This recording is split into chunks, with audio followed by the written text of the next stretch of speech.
Fred G. Hughes Stadium here in the heart of Joplin, Missouri, where the Oklahoma City Bears are traveling from Oklahoma City to Joplin to take on the defending champions, two-time champions, Joplin Crusaders. Both teams are 4-0. It's going to be high-powered, high-caliber, fun football here on a beautiful day. Stick with us as we get ready for kickoff. You're watching Semi-Pro Saturday on the Southern Sports Network.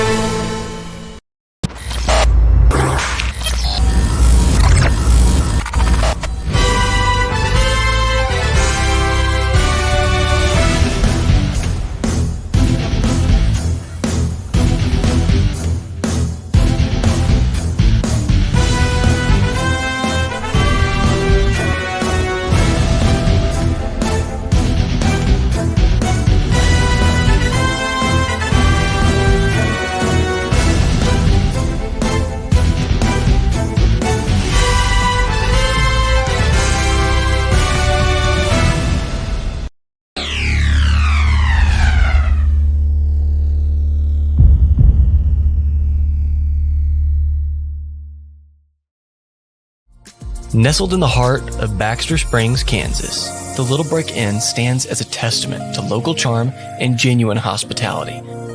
As a locally owned establishment, we take pride in offering a unique and cozy retreat for our guests. To reserve your room, visit littlebrickinn.com.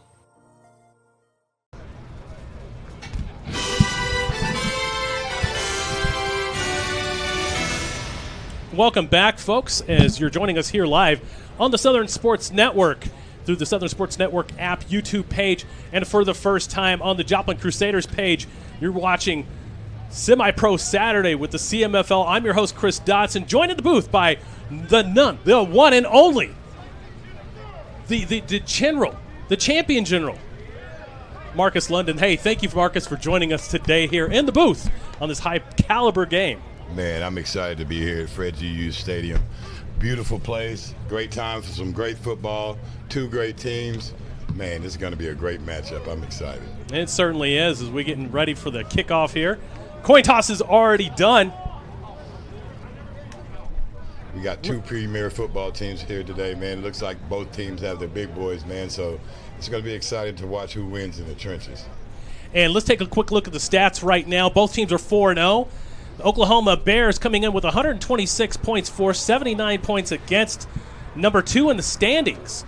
Joplin Crusaders come in this with 122 points, but the difference is here is that the defense only allowing 31 points, and they are top dog in the CMFL.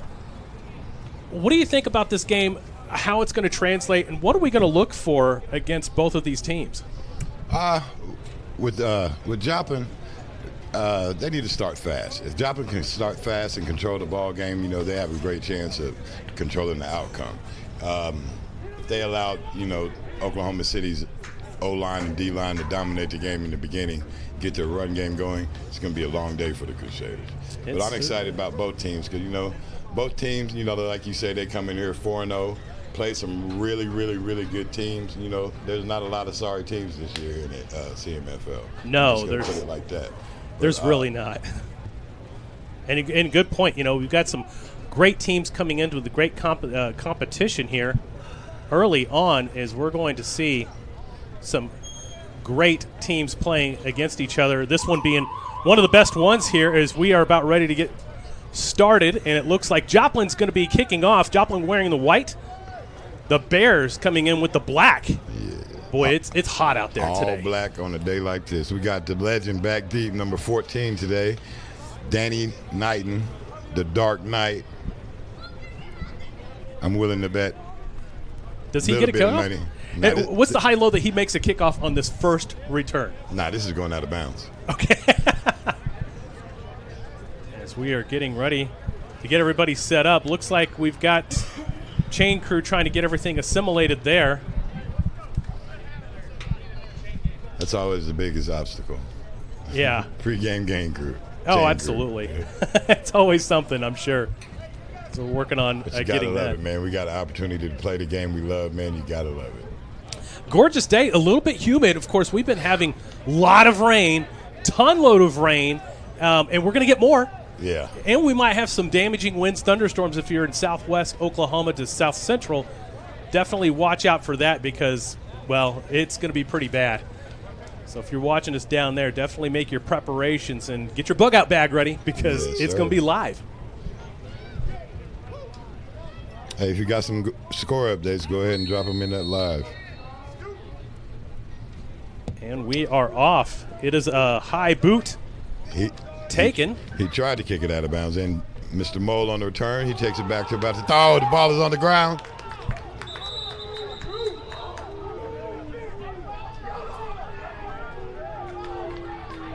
Do we have a return over? And the Bears are going to hold on to it.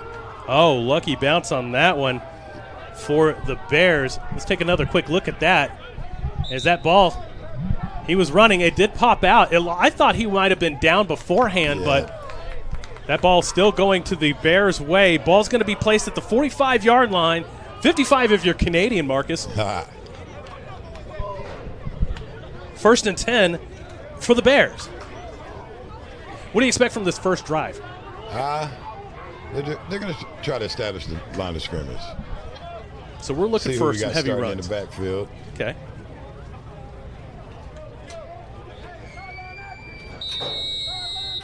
The matchup with DK is going to be big here today. And go 5 wide, quads up top.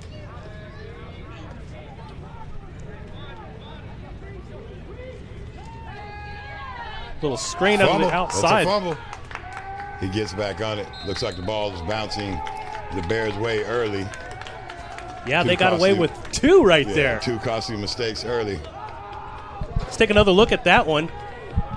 As it got a man in motion, that ball is thrown behind. You're right, that is a live ball, but luckily recovered by the Bears. That was just the issue, a little bit of slow timing, man. They'll get that thing right. So second down and long after one busted play. We got Trips left.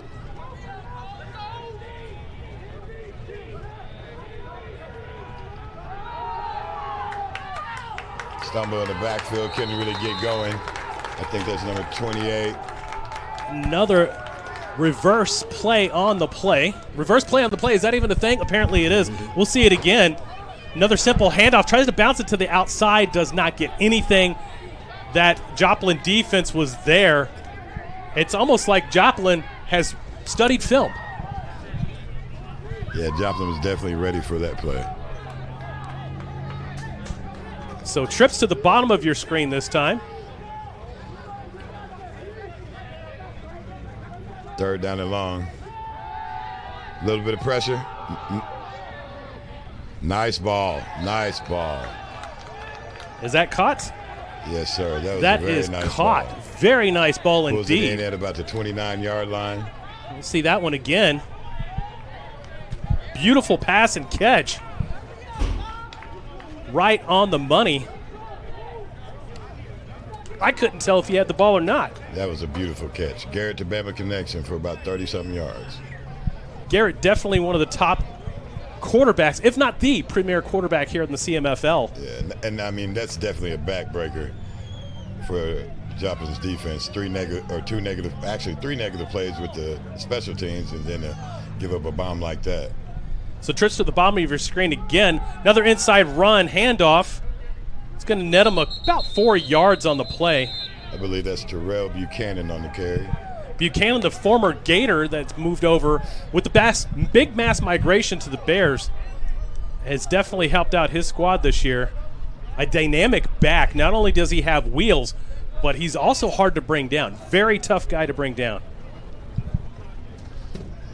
Yeah, he's a lot stronger than his size tells you.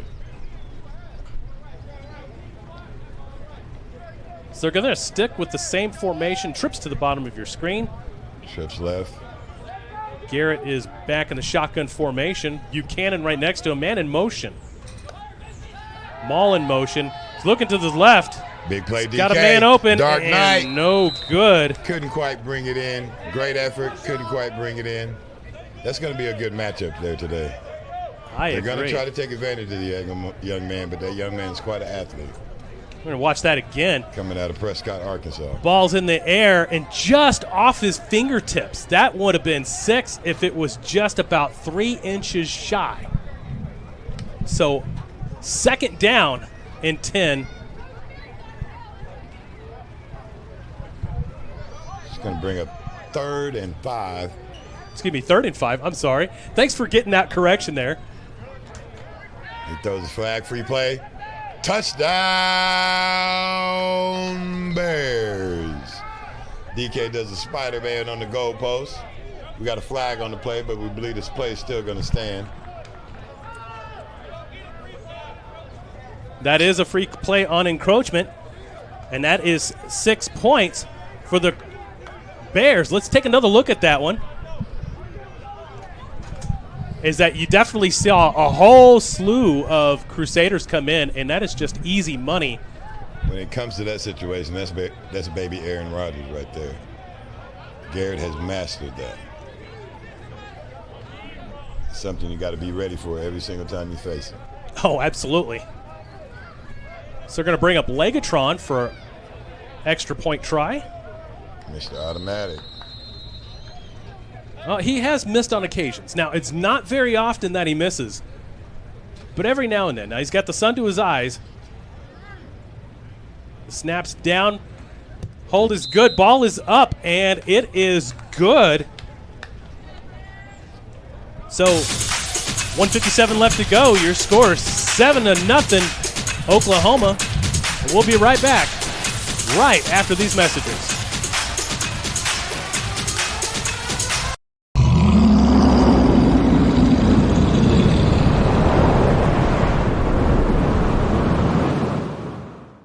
Are you looking for a pre-owned car or a great repair shop? Well, come on down to Dealer Direct Supply in Joplin. I'm William Hughes. And I'm Taylor Lewis, and we want to invite you to our new location down on West 7th Street here in Joplin.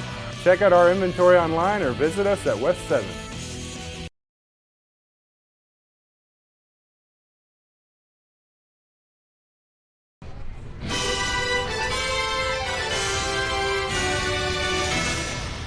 Well, we're back, folks, and just like that on the first drive, it started off ugly. It started off uglier than my first marriage, but for some reason, somehow, they got their composure together and were able to drive down the field, and then, of course, taking advantage of the encroachment, gets an easy 6 points, followed up by David Goodson 7, and your score 7-0 with 11:57 left to go in the first quarter. You'll have to forgive our... That's what you call a gold standard right there. When things break down, you don't give up. You keep going. And we're going to try to get our scoreboard correct. There we go. Sometimes all this technology to make our lives so much easier sometimes becomes an even bigger pain sometimes, but we've got it figured out. Scoreboard is correct, 11:57. Your score 7-0, Bears up on top. Bears now kicking. I'm willing to bet they're going to keep this away from number 0, Taylor. He said he is Taylor. He is. I expect to see him do a little bit on both sides of the ball today. Ball is up, pooch kick. It is going to be fielded at about the 28-yard line. And he's got a chance on this return. If we can, he needed one more block, and he could have. Almost. He might have got to about the 50. He didn't have the speed to take it all the way. I'm a realist. He would have got to the 50. Well, you are the legend, the King legend. Marcus London, thank you for joining us. If you just tuned in, you're watching Semi-Pro Saturday on the Southern Sports Network, live on the Southern Sports Network app, YouTube page, and for today on the Joplin Crusaders Facebook page. Been some good live action so far. Your score 7-0. The Bears taking advantage of some encroachment, easy 7 points. Now it's the Crusaders' turn, as they are 4 wide, single back. West is out with a broken leg today. Run up the middle. And that's a really nice run for about 8.5. I like that run. A little bit of extra at the end. And we all like by it. number 43, Canyon Beasley. No relation to Cole Beasley, but he's running hard just like him. So Excuse me, let me repeat. Dante Sample. It's Sample, excuse me. 243s. Right. My apologies, Mr. Sample. So 4 wide again, single back. Sample is behind. And he drops the snap. Johnson misses the snap and does recover. It's going to bring him back, so it's going to be 3rd down and long. Looks like maybe 3rd down and 12, depending on the spot of that ball. Johnson just did not get a good eye on it. Yeah, it looks like he had his eyes on the rush. He took his eyes off the ball for a split second. So roughly 2nd down and 11 and a half. 11 and 3/4 if you're technical. I could get a tape measure on that. Once again, 4 wide, 3rd and 11. Shotgun formation.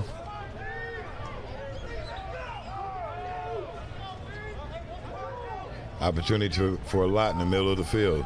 Looks like they're going to try to bring pressure on the outside. Ball is up. Ball is no good. Big hit. Big legal hit in the middle of the field. It's a great job by number 1, A.J. Burton. That boy's a dog. Well, we do have a flag on the play.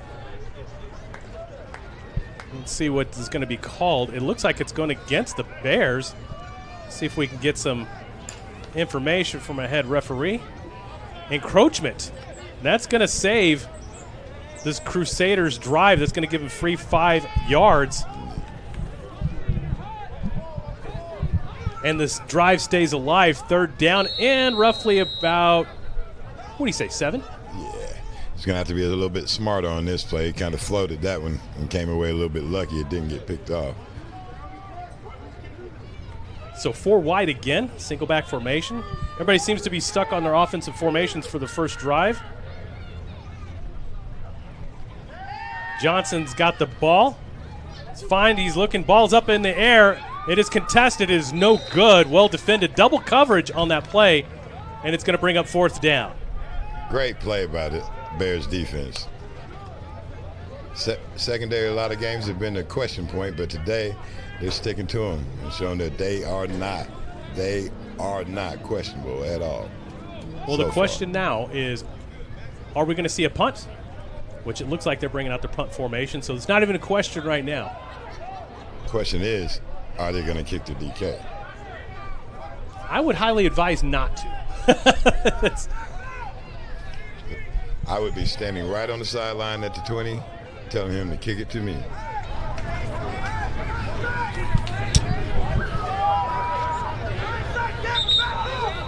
We got a timeout. Crusaders taking this timeout. That's frustration right there, spending a timeout on special teams. You know, yeah, exactly. And you don't want to spend it too early. But it is what it is. All right, so what are your thoughts so far? Do you have any score updates right now? Any of the games going on? Because we got some high-profile games right now. I did see the Panthers and the Falcons were tied 0-0 at the end of the first quarter. Ooh, now that's the game of the week on the Gateway side of the CMFL. And I think the Cyclones just made somebody quit. 46-0. Whoo! I believe they played the Punishers. The Punishers, yes. 46-0, and I seen somebody quit with like quite a bit of time left. Wow. Yeah, that's punishing right there. Can't be quitting. No. Can't call yourself the Punishers and quit. No. It just doesn't work like that. I mean, even the Kansas Diamondbacks took a walloping the other day at 70-something to nothing and still didn't played. Quit. Did not quit. And I think they only had like 13 and a half people.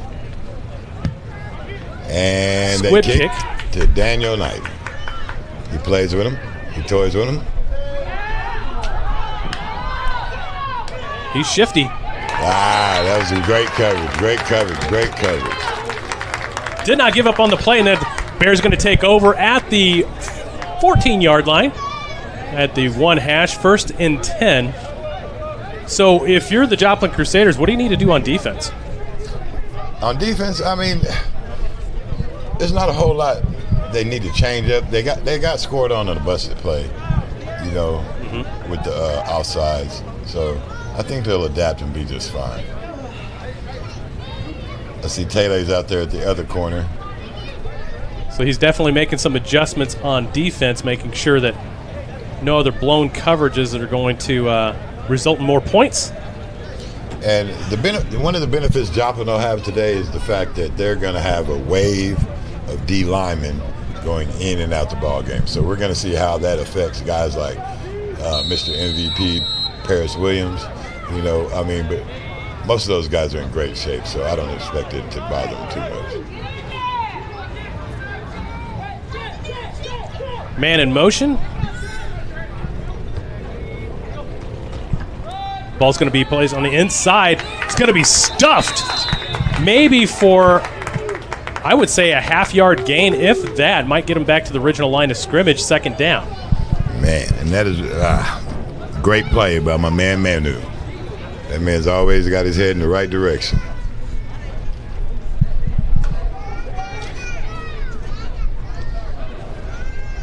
Well, today's game is brought to you in part by Raising Cane's. Hey, man, that's one of my favorite chicken places right there. Raising Cane's. Okay. After this play. After this play, we got some more score updates. All right, Griffin in the back. He's going to hand it off again. Stuffed one more time. That might be a loss of maybe a half a yard. Third down. And Mr. Johnson, if I just read this correctly, bring it to me. It was 46-0, and they quit in the second quarter. Wow. Yeah. I guess the Cyclones are back. I suppose they are. They got some magic to them now. Yeah, they got a little magic. They got a little magic now at quarterback. First couple of weeks, you know what I'm saying, they was paying rent a little bit late. You know what I mean? Well, but now, rent due, baby, rent due. Rent due. All right, so third down and long. Twins to the top of your screen. They're going to try to get them off sides, and they're going to take a quick timeout. They were just kind of evaluating what they were going to do on defense. So Bears going to take a quick one. So, 44-0 and quit in the second quarter. Now, there was a lot of chatter for those that are in semi-pro football on the group page in Facebook. It's very colorful and livid at times, and it was kind of going off this week. So I expected a lot more out of the Punishers. I'm disappointed. Extremely disappointed. I expect them to at least put up a fight. Scratch them, bite them, something. Kick him in the shin at least. I mean, if you got to do that, kick him in the shin, but you can't give up.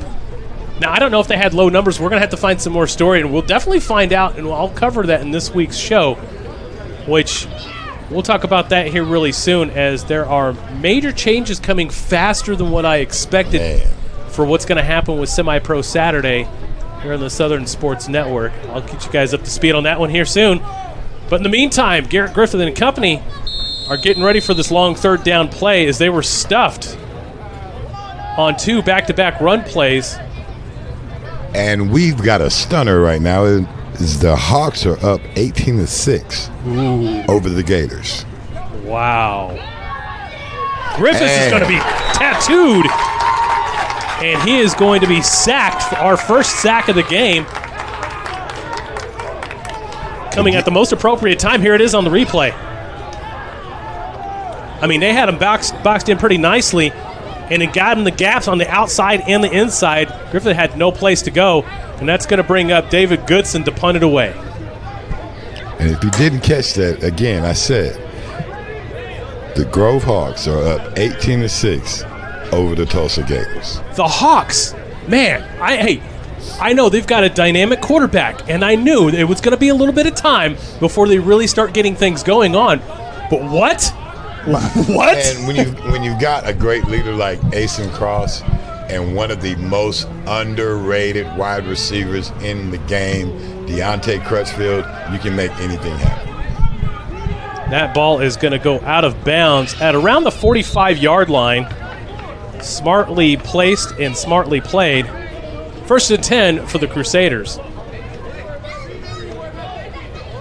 Asen Cross, we got to see him during the Victory Bowl last year, this past Victory Bowl, and I thought he did an outstanding job for you. Really great quarterback, smart, agile, and can throw the ball. And the crazy thing is, he's a basketball player. So I kind of close to my heart because I came in as a basketball player, turned wide receiver, turned quarterback. Right. So it's kind of like teaching yourself the game, and he's learning as he's going, and as he's going, he's becoming a star. We could definitely learn a lot from both sports and integrate to them both. This one right now, we got 4 wide. Inside draw. It's going to net him a few yards, about 4 on the play. Yeah, another nice run by Sample. I mean, 4 yards are down, you know what I'm saying? You're moving the chains, and that's what you want to do against the Bears, keep that dynamic offense off the field. Absolutely, 100%.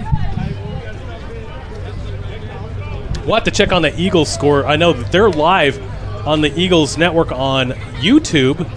We'll try to catch those scores as well and bring them to you as the game goes along. Another about, I want to say, 3-yard run on that play. You know, keeping it simple on this drive. So 3rd down and manageable. You know, this kind of started off like last drive where they were able to run it, and then one bad snap, and it kind of killed the drive. Now they're on the Bears side of the ball. I'm expecting a little bit of something conservative here. You got 2 tries to get 3 yards. And our scoreboard is doing all sorts of crazy stuff right now because we have a camera that's on it that changes the score for us, but that sun is just right on it, and we've got it in the screen. Right. Great pursuit by the Bears. I think he's short. He's just short, right at the 45-yard line. Great pursuit by the Bears. Spencer Howard, not known for being a man to tackle him, but man, he's been great at it this year. Definitely has done some major stuff there.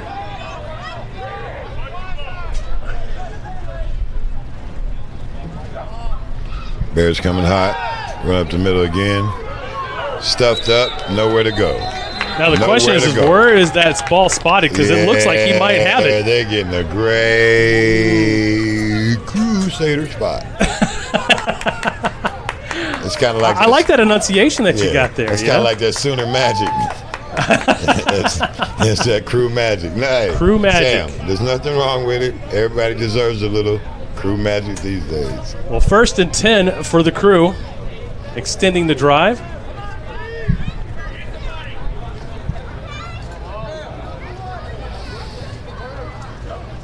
Johnson is going to call his own number.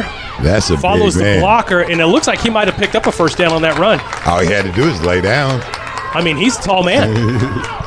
Let's see that one again. I think he's going to be a little bit short, maybe half a yard to a yard short. Yeah, I believe his knee came down first. Yeah, so Johnson calls his own number. Yeah, just about a yard shy. Great design quarterback run.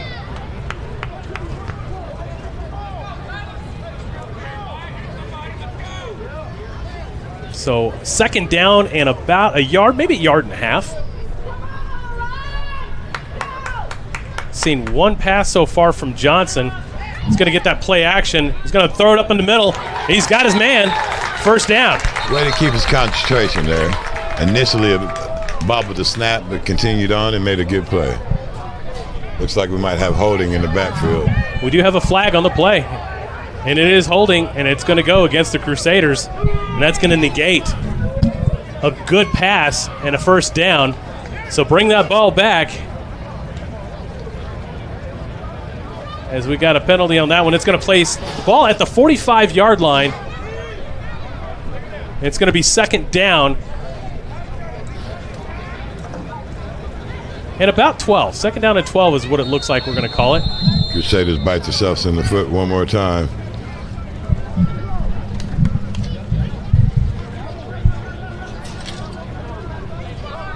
So trips to the bottom of your screen. 3:50 left in the 1st quarter. 21-20 Eagles in the 3rd. For your score update. No defense playing at all today. Incomplete pass, a little extracurricular activity going on. And we got another flag on the play. Going to get a little chippy today with these two as we expected it. Austin Jones will have to come out for a play with his helmet off.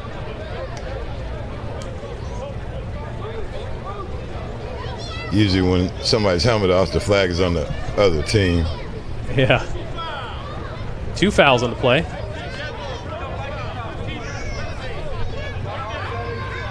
But once again, Crusaders backing up.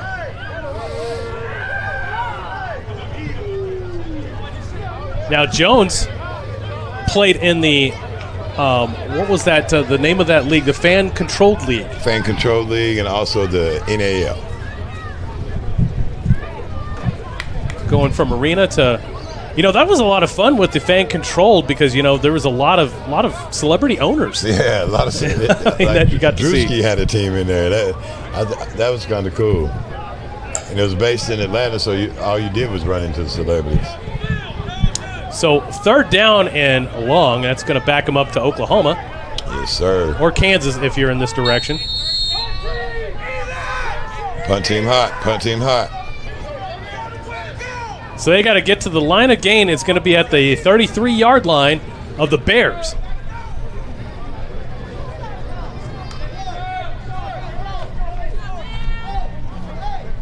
Got to be careful here. Sometimes reaching for something like this causes a turnover.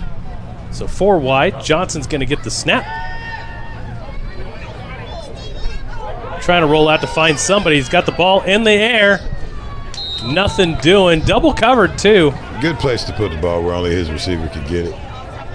If you're going to do it there. So that's going to negate what looked like a promising drive. A few penalties kind of just went backwards. And you called it. Once they got there to 2 yards short, beep, backing up.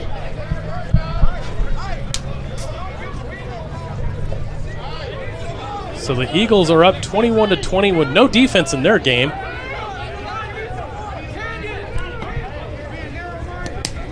I don't know. I mean, I need to go back over my picks this year.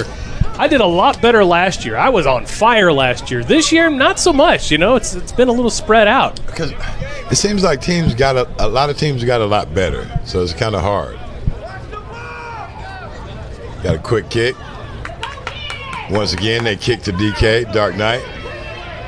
Takes off. He's at the 30. And they corral him at about the 34-yard line for about a 14-yard return. The ball is going to be placed at about the 34-yard line. 1st and 10 for the Bears. 2:47 left. The clock is rolling for some reason. I don't understand why they didn't cut it off, but, it's semi-pro. What can I say? The beauty of semi-pro. Which, by the way, I'm going to make the announcement now. This is my final year in semi-pro football after 20 years in the business. From being a player to coach, general manager, team owner, administrator in the league, creating the OMFL. Then I decided, hey, maybe it's time to just broadcast or have some fun with it. Had Major League Minor for a while, then Southern Sports Network, and it's kind of taken off to do some other things. We've done high school. We've done, we even did MMA. Pickleball. Yeah, the pickleball, I bet that was fun. That was a blast. A lot of Cougars.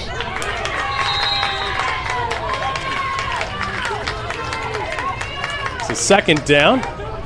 Yeah, that was a lot of fun. But we're nearing our end. We just actually sold we didn't sell it. We're under contract now, and we're going to be leaving to who knows where. We don't know yet. We're kind of covering the United States and a few of the states just to figure out where we're going to land. Man, it's time to have fun with it. Oh, yeah.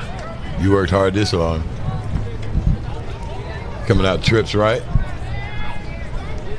Adidas and McDonald in the backfield. Griffiths is going to play action and gets a nice slant play to Danny Knighton at the 40-yard line. Comes down at about the 41. Great RPO right there. I mean, if you're one-on-one right there, by all means. Especially if they're playing you off about 5 yards, that's easy money. And, I mean, a lot of teams Danny's been on, they could just concentrate on him, but they can't do that. Bears got athletes everywhere. And Mr. First Down, Everett Davis, is playing lights out this year. Trips to the top of your screen again. Griffith is going to throw, and again.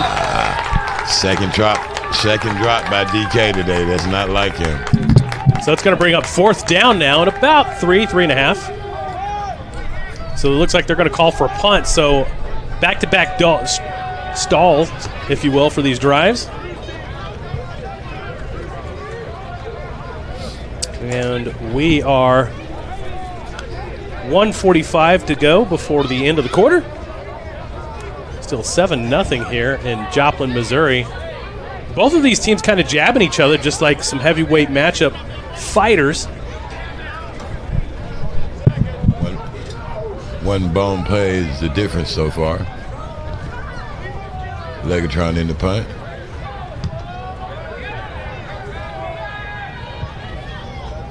And that ball's going to get out about the 20-yard line. Good safe punt. Well, that's what definitely you want to have is get them back in far in their own territory and let your defense do the magic. And I believe we're at halftime with the Falcons and the Panthers. Falcons lead 8-6. Wow, I knew that was going to be a close game. I gave the Falcons 3 points at home because, you know, whenever you got tight matchups, it's tough because, you know, in semi-pro, you just never know who's going to travel well and who's not. Well, Jimmy Ross, that's a man with a plan. He was on a mission this year to recruit a great team and give his team high-quality things, you know, so I don't think traveling or anything will be a problem for that man this year. Great turnaround. Inside give. It's going to get close to a first down. It looks like he is going to gain first down yardage. 1st and 10 for the Crusaders. And again, that's number 43, Mr. Samples, with some hard running. Well, let's see that sample on a replay again. Inside give. Some great holes. That offensive line is doing a great job with that front seven.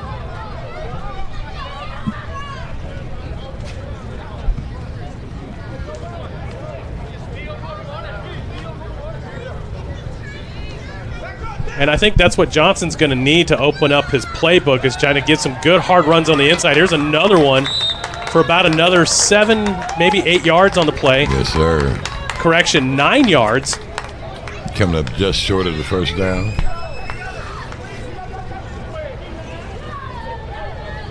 Seems like they found something that they like.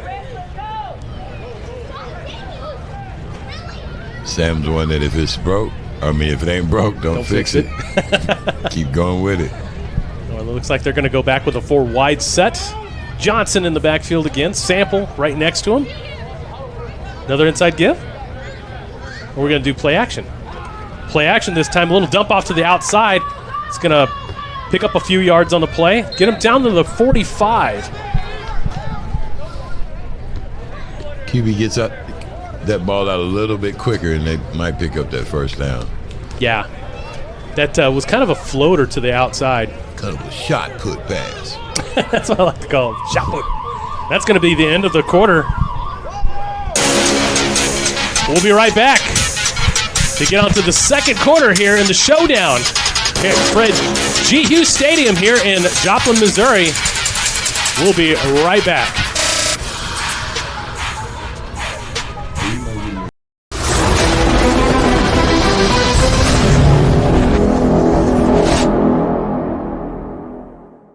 Pretzel crust from Little Caesars is the GOAT, the greatest of all time, until now. Because stuffed pretzel crust is even greater. That's right, we took that delicious pretzel crust with cheddar cheese sauce and stuffed it. Look at all that melted mozzarella greatness. Stuffed crust and pretzel crust, 2 fan favorites in one pizza. Oh yeah, we stuffed that GOAT. Large stuffed pretzel crust from Little Caesars, just $9.99 for a limited time. Pizza.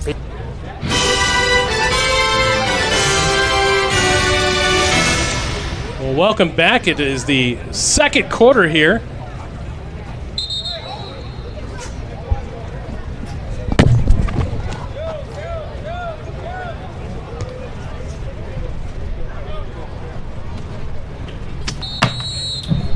New update in the third quarter. We got the Bulldogs up 26-21 over the Eagles.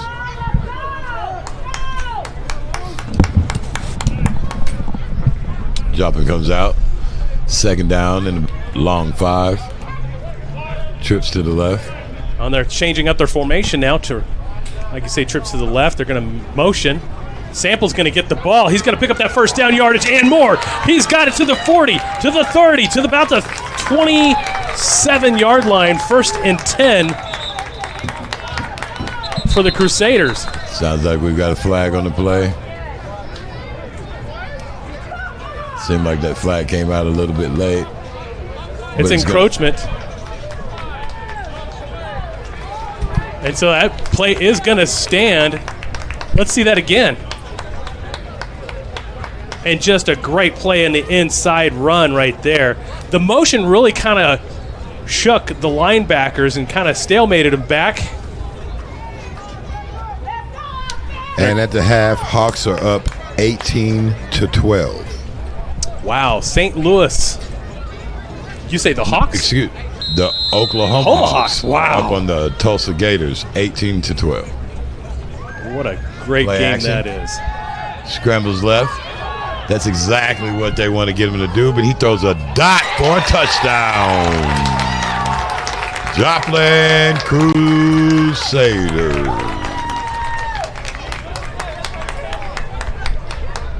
Let's see that one again on replay. That is a smart move. Great job by the quarterback. I mean, actually, a big guy like that, you want to get him rolling left because he's right-handed, but he adjusts, squares his shoulders, and throws a dot. Mama. There goes that man. Outstanding play. And they don't have 80 points on here. Again, we're having an OCR issue with our home score camera here. We'll get that figured out.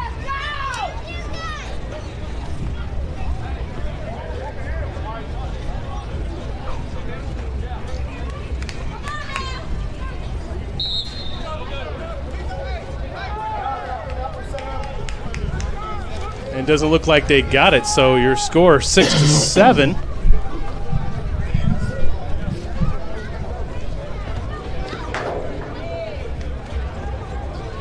So 6-7 is your score. 14:21 left to go. We got that all sorted out. Crusaders trying to go for that too. I don't think they have themselves a kicker yet. You know, that's kind of that's gold. That's platinum actually. Having a kicker is one of the biggest luxuries in minor league football. It really is. We've seen some pretty good ones, pretty decent ones. But Legatron definitely takes the cake. I mean, he started way back in 2012. Yeah. And just done some outstanding stuff. I think he actually holds one of the records for the longest kick, at least in the GDFL. I think 63, 67 yards. I can't remember how much it was. Yeah, we got some real good ones. The Cyclones have a really good kicker. The Bears, and I believe the Gators have a good kicker. Not too privy of anybody else. 1 point game here in Fred G. Hughes Stadium. Look for this kickoff to go near out of bounds or out of bounds again.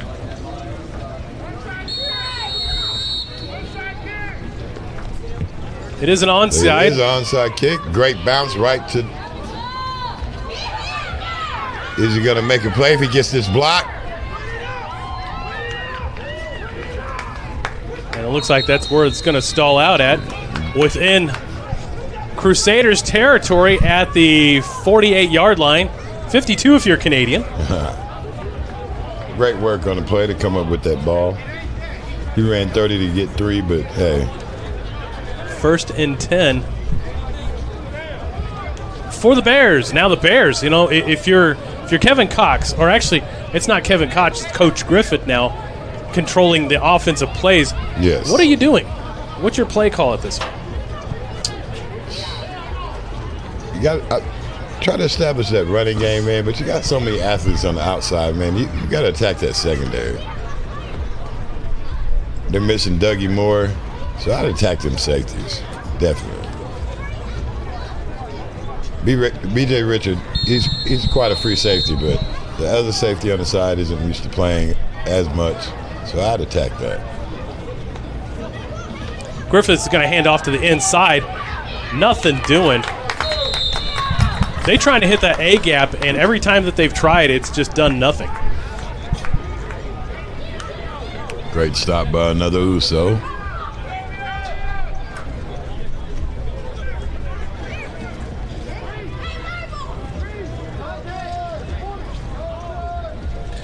As you see, Joplin rotating that D line once again. And you need to. I mean, on that field, it is not only hot, but it's been humid so much. Oh, definitely. It's going to drain the soul right out of your body. At the bottom of the field, you got White Chocolate guarding DK again. Pass up. That looks like a touchdown. Underthrown. Falls just short. Not normal by Garrett Griffith. That should have been 6. Definitely. Bama had his man beat by a good 3 yards. Safety didn't have time to get over there.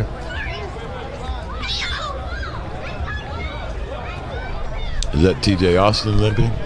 Could have been. And there is a flag on the play. Actually, I believe that's And it's Joe going to be a Grits. chop block against the Bears, and that's going to back it up 10 yards. Yeah, that'll be Joe Grits, I believe, who got chop block. He's the one limping off the field. Excuse me, 15 yards. Never want to see that. No. I mean, he's gritty enough, but you know, he's still got knees. Yeah. That man got to go to work. So it's going to be 2nd down and long. I'm not even going to try to calculate this one. That's how far back they are. They're sitting at the 38-yard line. Line to gain is going to be at the 37 of the Crusaders. So you do the math. It's 2nd down and long. Got a play action.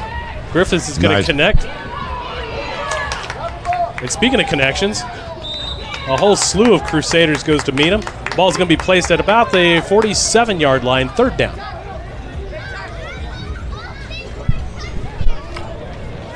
Great connection by Griffith and the tight end. Bobby Boucher. That's what we like to call him. No, Bobby Boucher. That would be Austin Jones, the water boy, Bobby Boucher. On that catch was Dylan Lauk, Officer Lauk.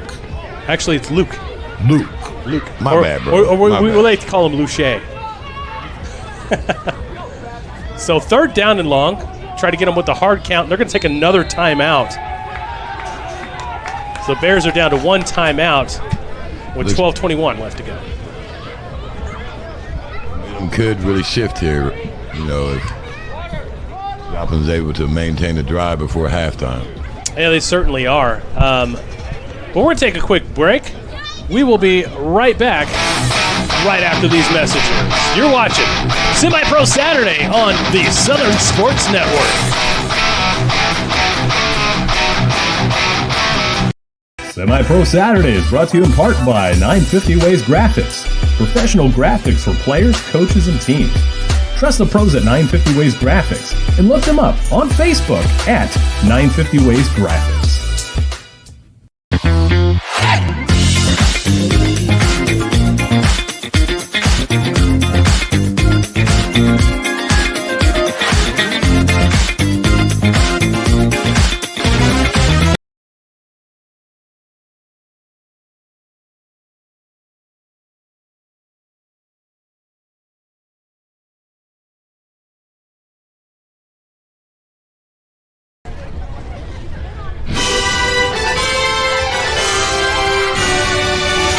Goes deep again. Intercepted by Mr. Richard. Just the safety they didn't need to try. And not to be confused with Little Richard. Let's see that one again as he plays the piano, and this time he grabs the ball. Griffith throws way outside as our cameraman was trying to get adjusted to it, but just in time. First turnover of the game.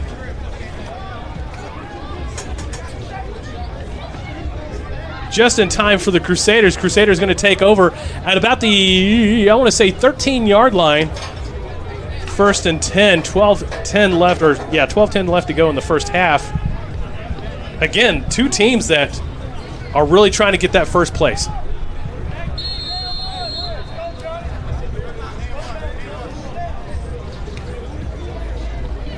Winner of this game definitely gets first place in the standings, getting ready for the playoffs. And it's only going to be 4 teams on each side, so 8-team playoff this year. And the way they're playing, it looks like, the way other teams are playing right now, it looks like this may be the matchup in the Final Four of the playoffs.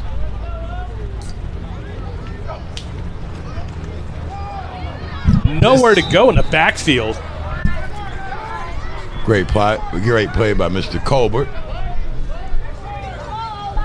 It's going to back him up another about 5-6 yards on the play. So they're trying to get the outside sweep blown up by Colbert. Yeah, if you don't get hands on Mr. Colbert off the line, he's going to make a play in the backfield.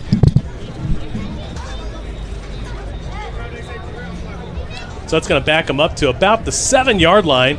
Line to gain is at the 24 for the first down.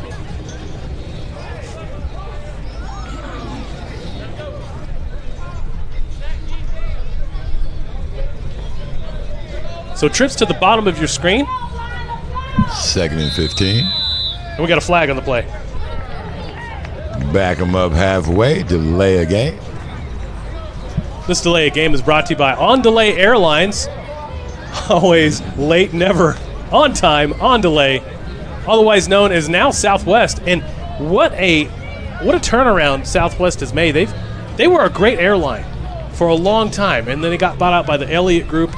Made some major changes that a lot of people are not liking. So I'm starting to see a lot of people shift back to United and American and Delta now. Speaking of on delay. So Twins to the bottom of your screen this time. 2nd and long. Looks like they're going to try to jam. Be run on the inside. Nowhere to go.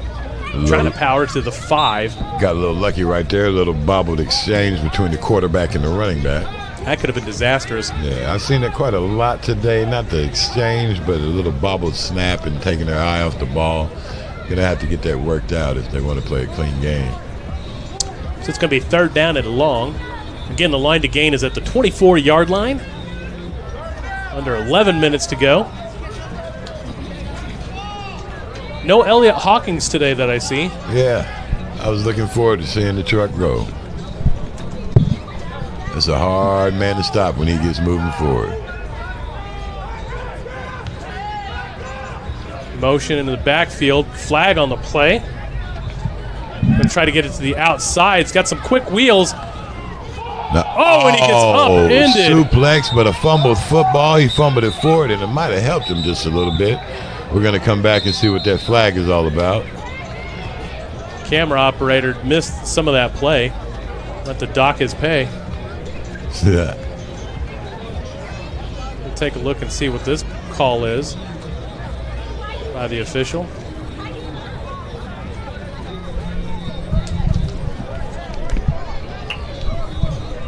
They're going to discuss it over.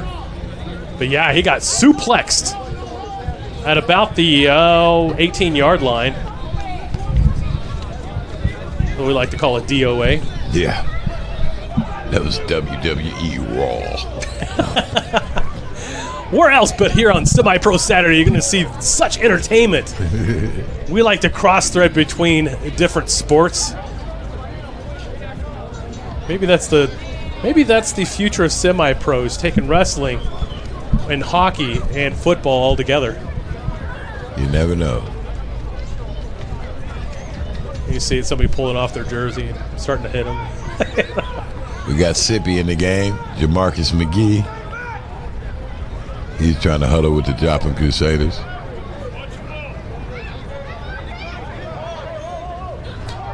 Waiting for the call. Illegal shift against the offense is declined. And it's going to be a 4th down. So 4th down, it's a legal shift, but they've got him at the 19-yard line. Yeah. Now, either way, you're going to give the Bears a short field confused. here. An illegal shift, that means that they should start it from the original line of scrimmage. But that's the beauty of semi-pro. You just never know what you're going to get. It's like a box of chocolates. So 4th down and long. And the Crusaders are going to have to punt the ball away. Pressure coming on the outside. There is a flag. Snap. I believe there's going to be offsides. Yeah. That is definitely going to be an offsides against the Bears. And that's going to give the Crusaders a 1st down. That's heartbreaking. Give up. You lose in 2 ways. You give up the 1st down, and you give up the field position inside the 10-yard line. Mental mistakes. Yep, encroachment on the defense. 1st down and 10 for the Crusaders. And there's nothing much you can say about it. I mean, it was what it was. He was trying to get pressure on the outside, and he came in just a little bit too early.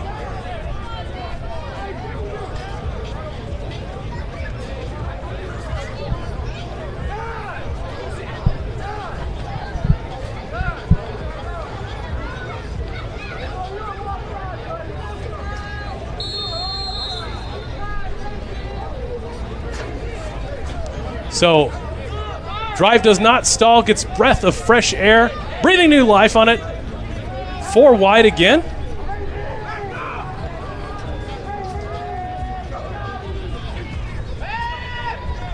Ball is in the air. Just a little bit overthrown. He had a man open. He did. They had a step.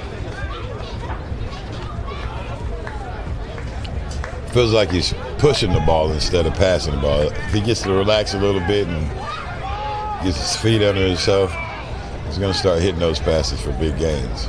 Yeah, last time we were here, Johnson was just picking them off real easy. It seems like he's just off a half of a step today.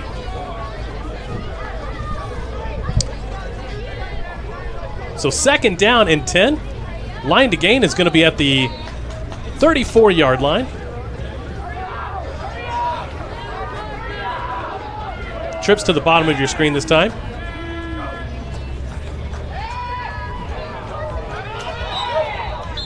Another ball into the ground. Yeah, his throwing motion's just not there today. He didn't get his hips all the way out before he threw the pass and just went right down to the ground.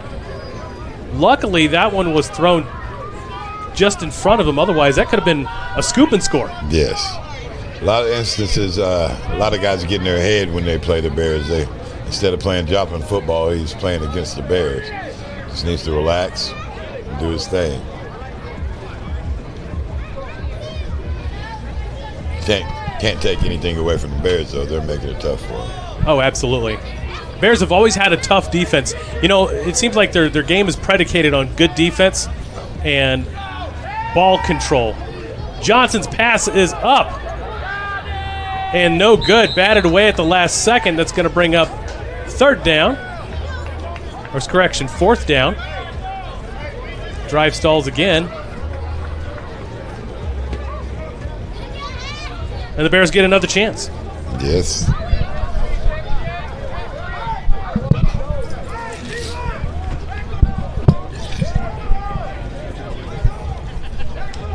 Two deep balls and a pass into the ground on that drive after averaging about 8 yards a carry. Yeah, I understand they're trying to open up the playbook a little bit, but you got to go back with your bread and butter. DK back deep again. Kick to the sideline.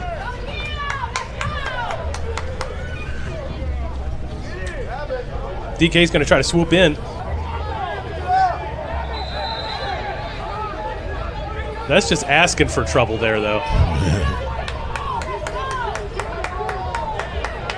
Kind of reminds me of the 2012 Conference USA Championship. We're up, and it's Tulsa taking on UCF. And UCF drive stalls. Tulsa's down by 4. And so they kick off. They kick off, and they kick it to Trey Watts. Trey Watts grabs it at the 30-yard line of Tulsa.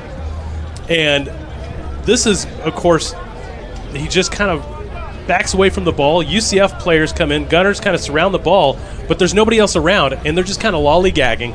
So Trey Watts comes in, scoops it up, starts headed to the sideline. 2 of the players that have already got off on the sidelines come back in, make 2 crucial blocks. Watts goes in for a touchdown. Game over.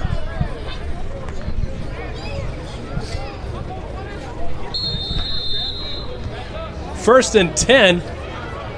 Looks like at the 39-yard line. Griffith has got 2 in the backfield.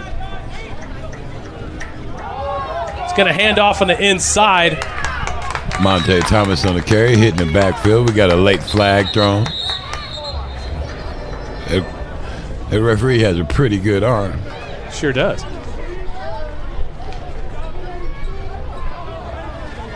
Let's try to zoom in on the call.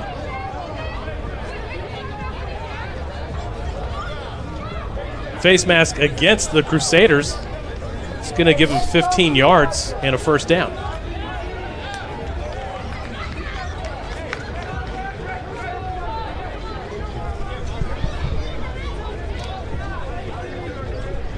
So ball's going to be placed at the 46-yard line. 1st and 10 for the Bears.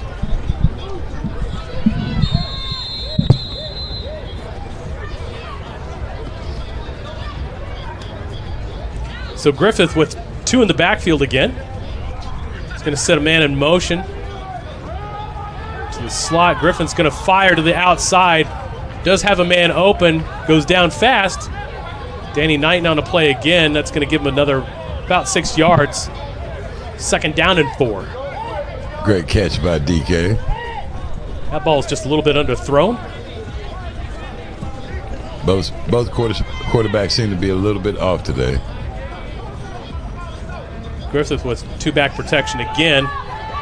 He's got a single man maul, and it is no good, just right through the hands of Jarius Maul. He was trying to make a move before he caught the ball. He already anticipated. So 3rd down and about 4 yards.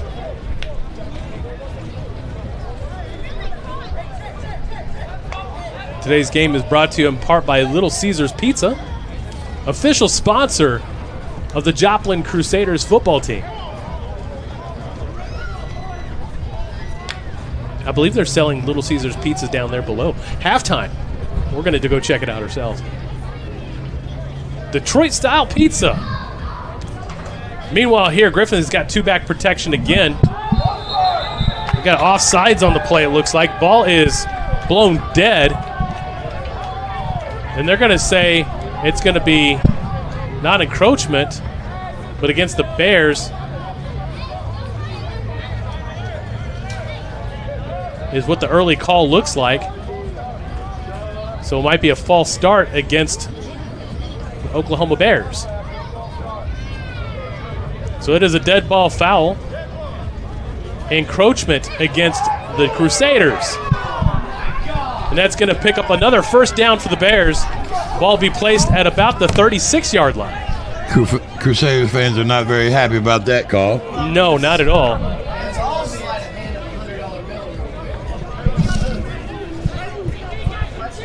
You can hear the crowd a little bit.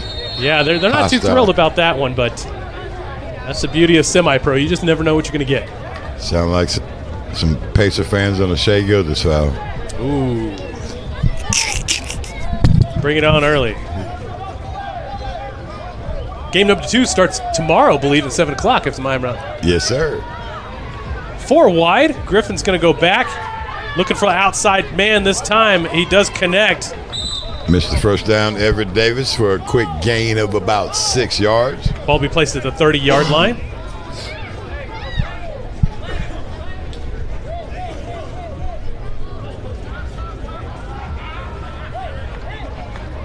So they're nickel and diming him on the passes. So the runs weren't working on the inside, so they're going to start dumping it off on the outside. And so far, it's been working out pretty well. Trips to the top of your screen.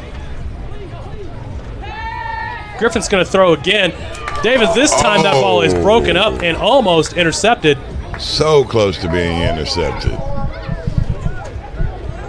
He was trying to move before he caught it. Either that or he had some silly putty on his hands. It's going to bring up 3rd down in about 4.5. About 7 minutes left to go in the first half. Still 7-6. Bears up. Importance of having a top-notch kicker. Oh, yeah. This is in his range.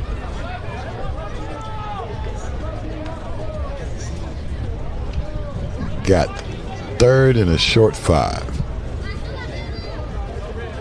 A 4 and a blade or 2, right? Yes, sir.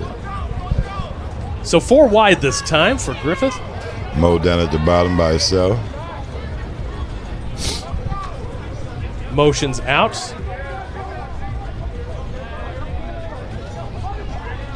Griffith is going to go back, shoots to the outside. Does have a man open, 1st down yardage.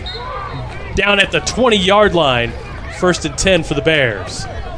Kind of looks like Griffith and his dad seeing where the holes are, and they're kind of chopping it up right now. Short, conservative passes. Clock is running.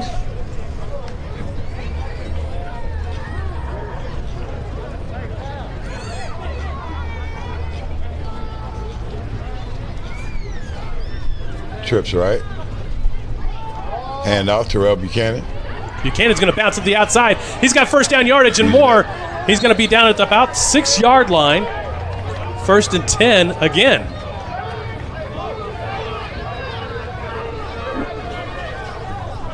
So we are in the red zone, deep in the red zone. Deep in the red zone. 1st and 6 for the Bears. This is where these trenches matter. Bears didn't even get set. Touchdown, Bears. Classic DK trick play.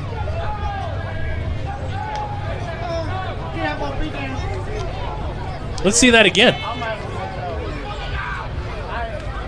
Nice setup. One-on-one, and he wasn't even set like you called it. Out of all people, Sam should have been ready for that trick play. He knows that, but he knows like the back of his hands. Exactly. But Joplin really wasn't even set for that play. And they knew it. So take full advantage of that. Exactly. Legatron goes in for the point after try. See how he does.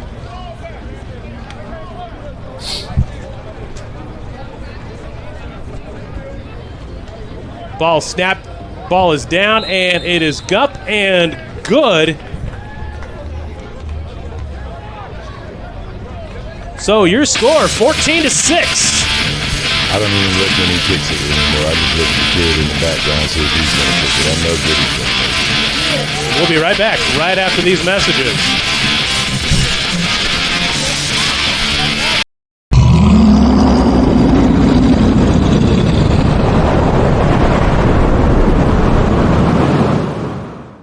Are you looking for a pre-owned car or a great repair shop? Well, come on down to Dealer Direct Supply in Joplin. I'm William Hughes. And I'm Taylor Lewis, and we want to invite you to our new location down on West 7th Street here in Joplin. Check out our inventory online or visit us at West 7th.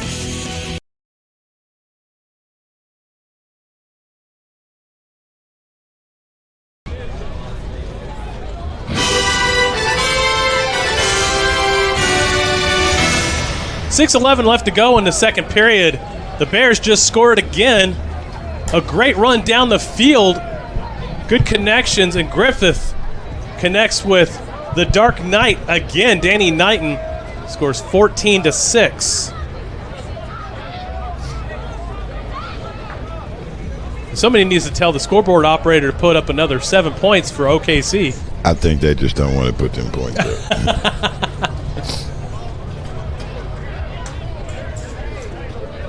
We got it up on ours now, so that's what counts, at least on our end. Yeah, we're prepared. Goody ready to kick it off from the 35. They'll probably keep it away from Taylor one more again. Kick is up. It is the boot. Das Boot. Got a wall set up to the left side. Ooh, ouch. He took that inside step. He might have got about 10, 15 more yards, but it looks like he's going to get that off a penalty. Yeah, he got clotheslined on that play. We'll see that again on the replay. He's kind of looking for the outside and gets whoop. Right back down you go. So the flag is waved off. Legal hit. He did not horse collar him. He just drug him down by his throat. WWE style here on the Southern Sports Network.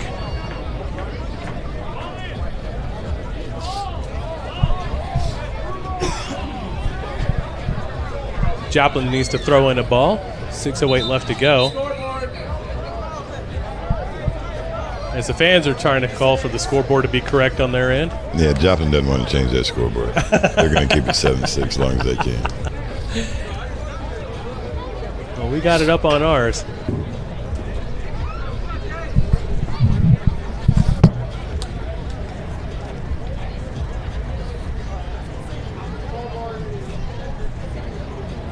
Today's game is brought to you in part by Grind Hard Performance. Grindhard Performance, some of the best in the business in uniform, supply apparel, and jerseys. An American company out of Indianapolis, actually. They supplied us this year, and just great material, great manufacturing, at affordable prices. Check them out at Grindhard. So we're back and ready and set. 4 wide again. Johnson in the backfield. Samples on his right side. Motion. We got a trick play. By the backup quarterback. Gets the pass off. Breaks the tackle. Sweet move right there. Not what you want out of a trick play, but positive yards is always good yards. Yes, it is. Let's take another look at that. I like these little trick gadget plays, you know? Just throw it off. Just wait for the right time to come in. First down. Whatever it takes to get you down the field. Daquan Johnson on the pass. So it's a Johnson to Johnson pass. Another inside run. This time the Bears have got it all gobbled up. Still kind of seems like that exchange is a little bit tough. I think it's the height difference. I think so. Because it seems like it's ended up on his shoulder a lot. So apparently he didn't get first down yardage. It is now 3rd down. And about 6. Yeah, this is a long 6 right there.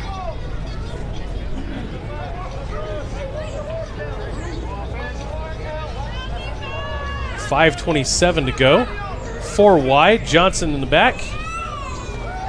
Sample with the protection. Johnson's going to fire up the middle. He's got a man, and he's got a first down.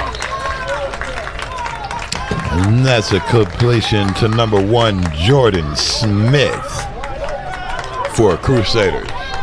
First down. Nice extension right there. Smooth pass. That's exactly what you want. Johnson now is starting to get into his own. Seemed like his throwing motion was a lot better on that play. Much better. I think his nerves are starting to calm down. A little bitty short pass like that can always get a quarterback going. So 4 wide again. Tight on the bottom. Got a man in motion. He's going to call his own number. Middle. He gets a block by Terrell Johnson. Takes it down to about the 19-yard line for the 6'8 quarterback. What a move. We get to see that again. So he just calls his own number. He gets some crucial blocks to the outside, follows his blockers smartly. I'm going to call that man Lil Rico, looking like Rico Watkins. Oh, the legend himself. Rico, man, he frustrated so many defenders. Oh, man. I mean, it was a man upon boys. It was fun to watch. It's crazy because I don't know what connection was better. Nui to Elliott or him to Elliott. Oh, that's tough. Ball comes again, out. Ball, quarterback to running back exchange again. Who gets it back? Who gets it? They're going to sort this one out. This will be a drive killer.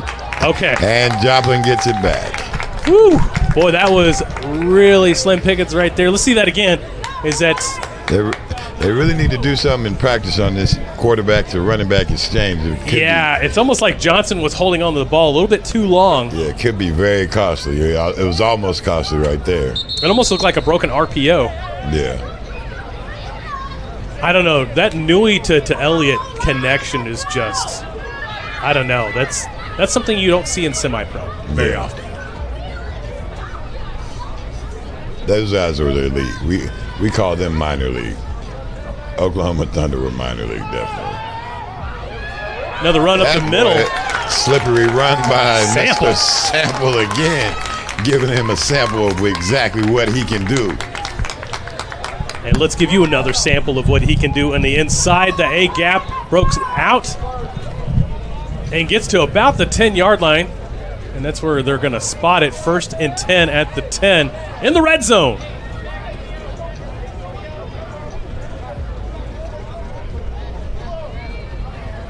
.311 left to go coming up. Johnson's got 4 wide. Sample's going to take the – no. This time he keeps it and he swarmed. Better be careful sticking that ball out like that. Might pick up a yard, maybe 2 on the play. As we get ready for halftime, we'll have some more scores coming up for you. We'll take a break at halftime. We'll get some scores and get everything ready to go. We'll talk about this game, too, when we come back to it. Get ready for the third quarter. In the meantime, we're going to go on downstairs and maybe sample some of that Little Caesars pizza. Oh, yeah, definitely. Pizza. Or actually, it's not pizza. It's pizza, believe it or not. Because Sam said all announcers eat free. Hey, we got to love it for that. 4 wide again. Johnson going to play action to sample. He's looking for somebody inside. He's not going to find it. Going to bounce to the out again. He's going to come back Dangerous around. pass across his body. He got lucky on that one. That's going to be taken at the 4. I want to laugh. I don't know what he was trying to do. He's 6'8", trying to hide, ducking down. That's not going to happen, buddy. Great effort, but you're not hiding from nobody. That was a very dangerous pass. That's one thing they tell you not to do. Don't throw across your body. I'm going to take a quick timeout. Timeout, Crusaders. I believe it may be the 2-minute warning. Clock operator hadn't quite stopped yet, so they're having a little problem over there. There we go. We're going to have to reset the clock to 2 minutes for the 2-minute warning. Thank you for that. We'll be right back right after these messages.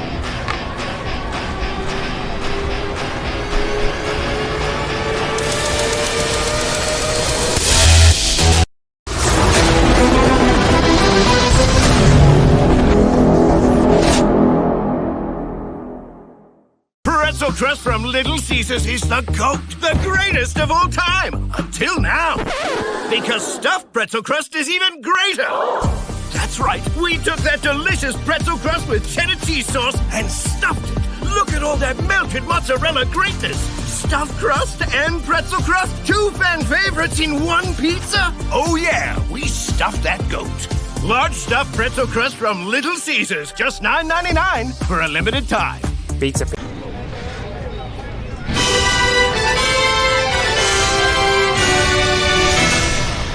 Welcome back. We're at 2-minute warning. Coming back from the 2-minute warning. Crusaders are driving. They're at the 4-yard line. 3rd down. They have 2 opportunities to put this one into the end zone. And I don't think they got a kicker, so it's definitely 4-down territory. Absolutely right. 4 wide again. Johnson in the backfield. Sample right next to him. He's going to put a man in motion. He's going to try the outside sweep. Nothing can ever go wrong putting the ball in that man's hands. Touchdown. Taylor, touchdown. Let's see that one again. Puts Taylor in motion. Good blocking to the inside and to the outside, and all he has to do is just make it there. Now they're going to have to go for 2 points to tie this up. We could be looking at a tie ball game before halftime. This is going to be a good one. I'm surprised that's the only time we've seen that man touch the ball. They've thrown to him 2 other times that were off key, but I mean, dynamic as he is, I'd find a way to get the ball in his hand as many times as possible. That's one of them right there. 4 wide again. Empty backfield. Johnson's looking. He almost stumbles. Stumbles again. Stays on his feet. Look at this man. Stays on his feet. Throws the ball. He got it. 2-point conversion is good. You know what, Chris? That second stumble, I was like, yeah, he got this. It always happens that way. And your score is 14-14. Let's take another look at that. That was just all over the place. He almost stumbles first, gets back up. The ball almost hits the ground, but he saves it. Almost stumbles a second time, almost gets taken out, thrown across his body. That's twice now he's thrown across his body and is able to get 2 points. And our score right now, 14-14 with $1:43 left to go before halftime. Does it get more exciting than this? I think it does. I think the second half is going to be even more exciting. The sun's going to be setting. Things going to be cooling off. Guys are going to be hitting harder. So stick around for the second half. But we still got a $1:43 left to go.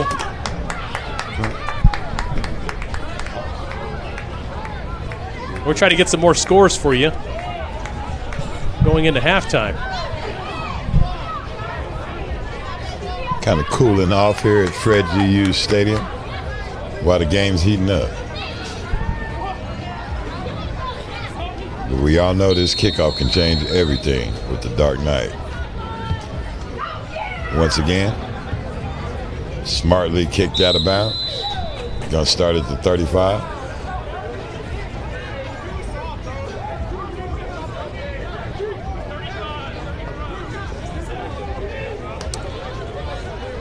All right, so 1:43 left to go.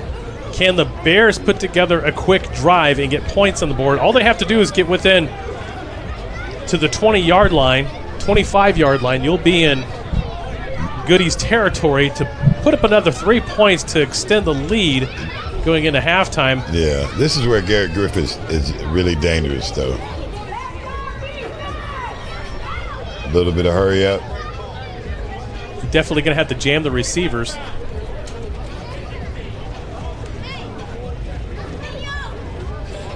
And it's all about timing.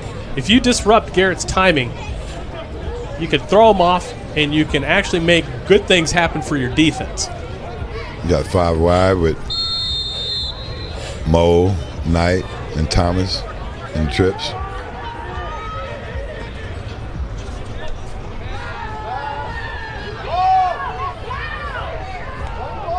Good ball to Moe. Pulls Down up at the 50-yard line. Smart move.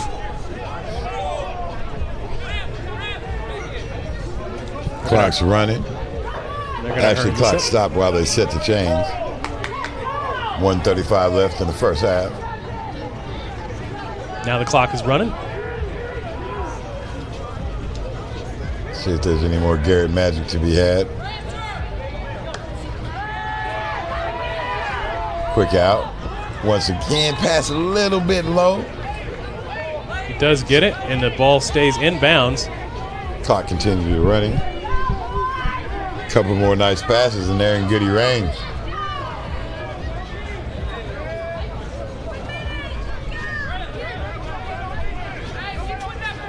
Little confusion on the Joplin defensive side.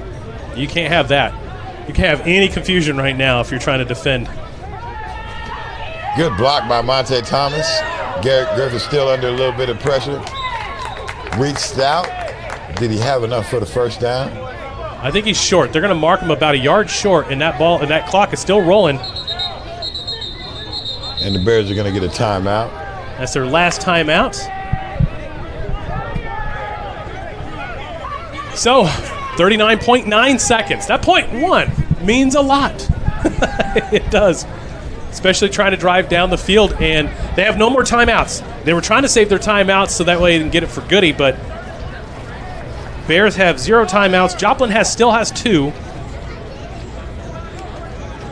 But with 39.9 seconds left to go, it's really going to be up to trying to guard against these wide receivers. And you're going to see probably a lot of crossing routes, I would imagine.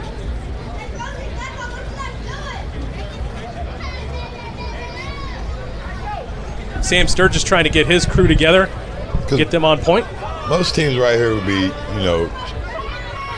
preparing to go deep, preparing for a big play, but, the Bears don't have to do that. Like, once again, they got a kicker. Yes, they do. It's a luxury.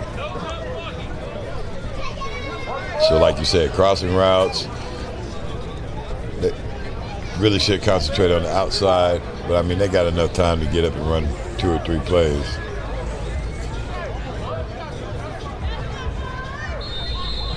So 3rd down and about a yard. Griffith is back. He's going to hand the ball off to the inside.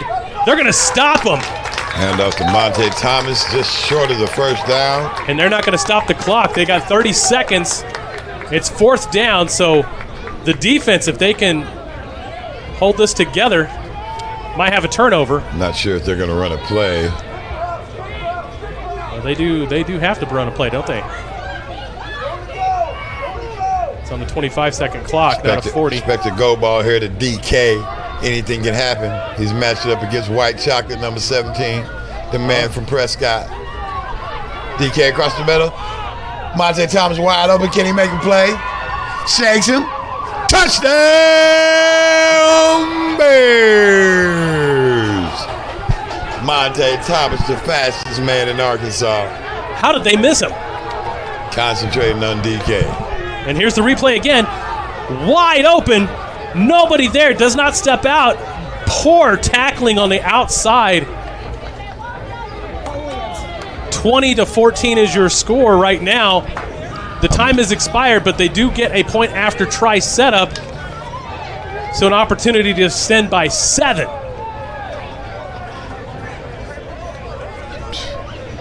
That like was, I said, wow. That's Garrett Griffith time. It's a bad man. Some poor tackling to the outside. If he would have tackled him, that would have been it going into halftime. But now. Poor tackling. The young man, don't feel bad. That man is fast. David Goodson back to kick. Ball snapped down. Ball is up, and it is good. So going into the halftime, your score, the Bears 21, Crusaders 14. We'll be back after halftime. Stick with us. You're watching Semi-Pro Saturday on the Southern Sports Network.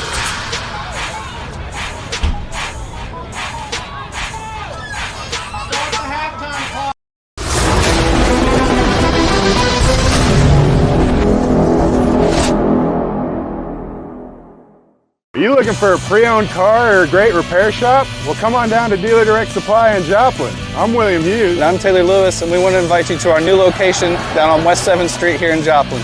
Check out our inventory online or visit us at West 7th.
Nestled in the heart of Baxter Springs, Kansas, the Little Brick Inn stands as a testament to local charm and genuine hospitality. As a locally owned establishment, we take pride in offering a unique and cozy retreat for our guests. To reserve your room, visit littlebrickinn.com. Pretzel crust from Little Caesars is the GOAT, the greatest of all time, until now. Because stuffed pretzel crust is even greater. That's right, we took that delicious pretzel crust with cheddar cheese sauce and stuffed it. Look at all that melted mozzarella greatness. Stuffed crust and pretzel crust, 2 fan favorites in one pizza. Oh yeah, we stuffed that GOAT. Large stuffed pretzel crust from Little Caesars, just $9.99 for a limited time. Pizza, pizza.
listen to.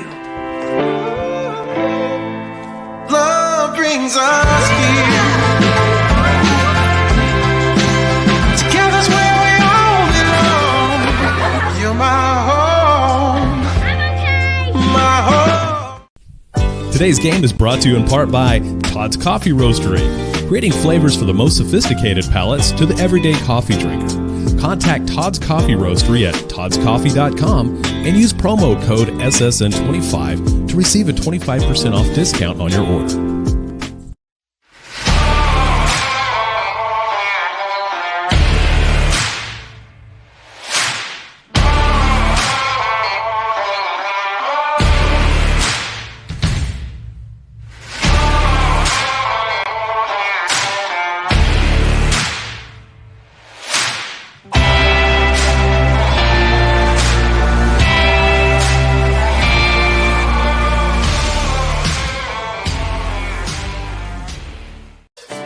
With the taste of friends, family, and backyard barbecues.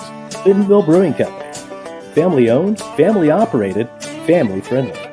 Pick up a 6-pack of your favorite IPA, porter, sours, or any one of the delicious flavors Bentonville Brewing has to offer. Or enjoy a cold one on tap at your favorite restaurant. Bentonville Brewing Company. Quality.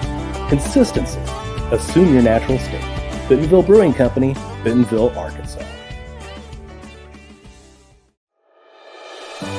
There's no place like home. Whether you live in Oklahoma, Arkansas, or Missouri, Realty Mart USA is your go-to real estate company for residential, commercial, agricultural, or land. We believe in strong connected communities and sponsor local events. Realty Mart USA, supporting our communities, supporting our future.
Welcome back.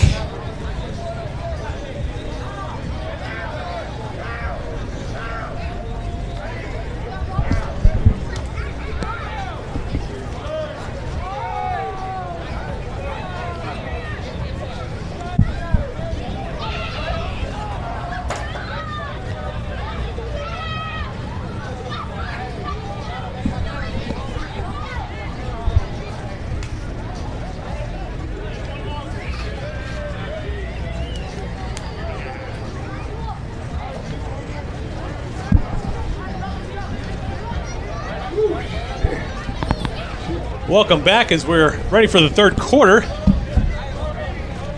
And boy, I about lost all my wind. Trying to run up the stairs, lost track of time. And here we are. Third quarter, 14-21. Man, what a first half it was. Came down to the last few seconds. Bears extend the lead by 7. What do you think of the game so far, Marcus? It's been the game we expected. I mean, a little bit sloppier than we expected, but, close matchup. Going to come down to the end, I think, unless we get a few turnovers here. Well, the Crusaders get the ball to start the third quarter.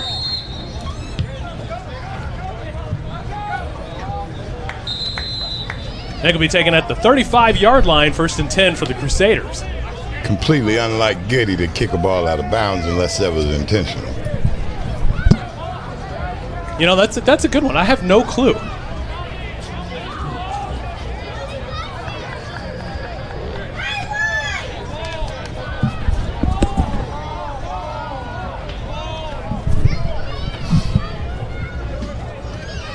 It's going to be first down from the Joplin 35.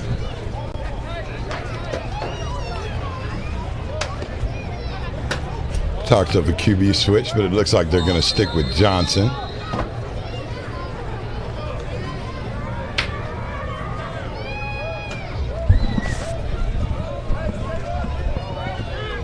Seemed to settle down a little bit more as the game went along.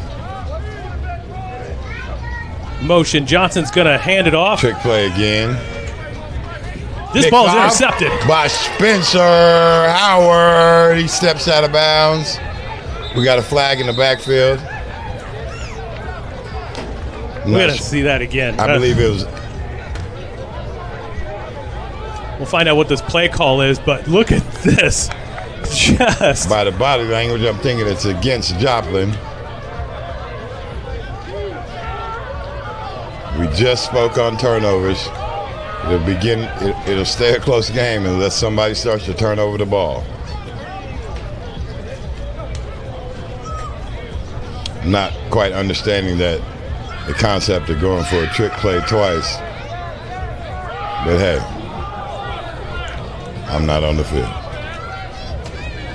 Penalties declined. 1st and 10 for the Bears. And they're already in Goody range. They could open up the game. They can convert.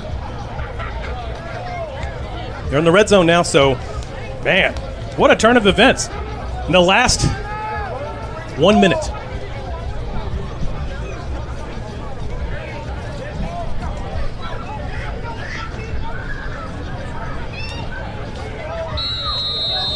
We got 1st and 10 from the 20-yard line, almost the 19. Got Flash in the backfield, Monte. Hand off to Monte. Gets hit in the backfield for no gain, maybe a loss of 1, but we got a flag on the play.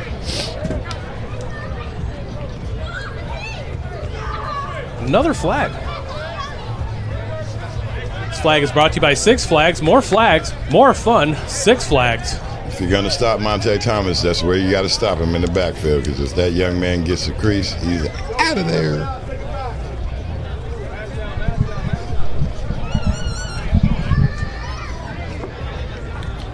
So 1st and 10 at the 30-yard line. 1st and 10, I should say. 1st and 20.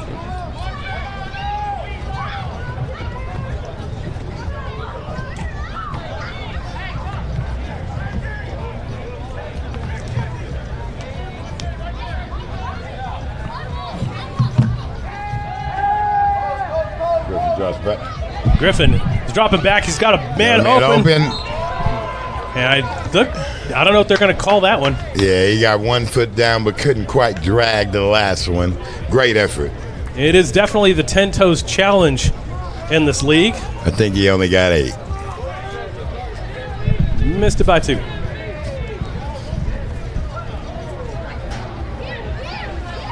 Second down and 20. Just out of the reach of David Goodson.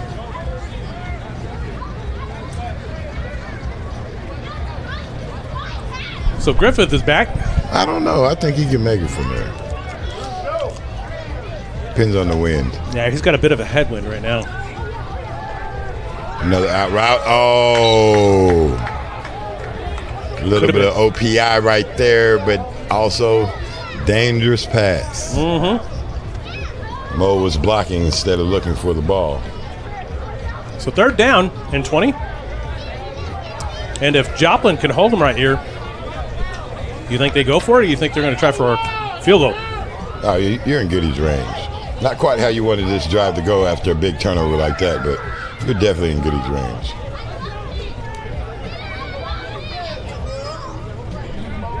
Especially if they stay on his hash, because I've seen a few kicks. You know, he was perfect as usual, but his only misses were off to the right. All right. Well, Griffin's got 4 wide, sends a man in motion for trips to the top. He's looking for something underneath. He's going to get pulled back. I don't see a collar. That is a sack. No horse collar on the play. And that man, Joe Grits, said, block me low again. I'm coming, I'm coming. Sacked by Joe Grits. And there it is, the Grits. And the Gridiron Grits. That's what we're going to call it. Now, they're out of Goody's range. Yeah, you're definitely out of Goody's range. Be advisable to kind of have a pooch punt, but it looks like they're not going to bring out. Well, there he is. Correct my speech here. Look for Goody to show his skills and put this inside the 10. Griffith is kind of going up to the top of the screen. Going to make a substitution. They got to watch the clock. They're getting close to it.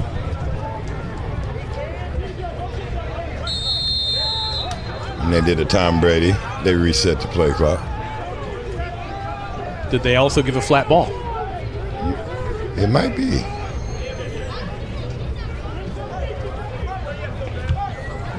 High punt. It's going to be fielded. It looked like it was going to be fielded.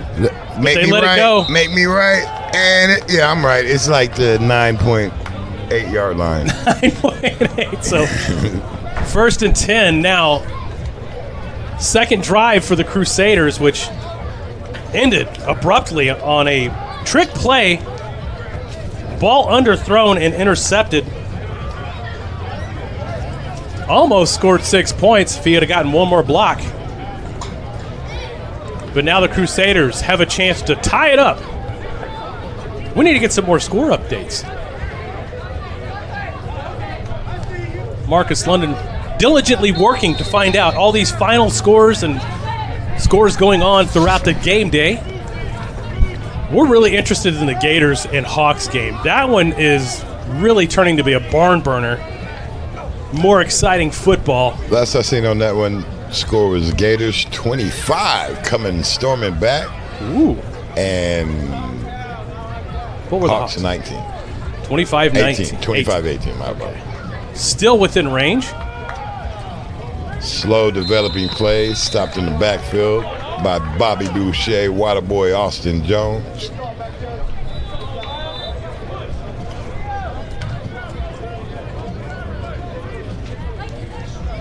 And the score currently in the Gators game, Gators flexing their muscles, 31-18 up over the Oklahoma Hawks. Ooh. That's a 25-point run. Man. I say somebody got cussed out at halftime. I bet they did.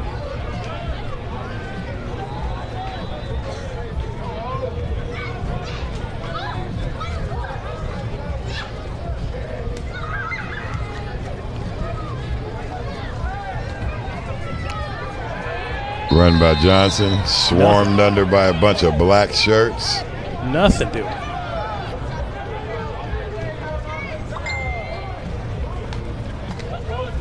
.6:30 left in the game for the Gators and the Hawks.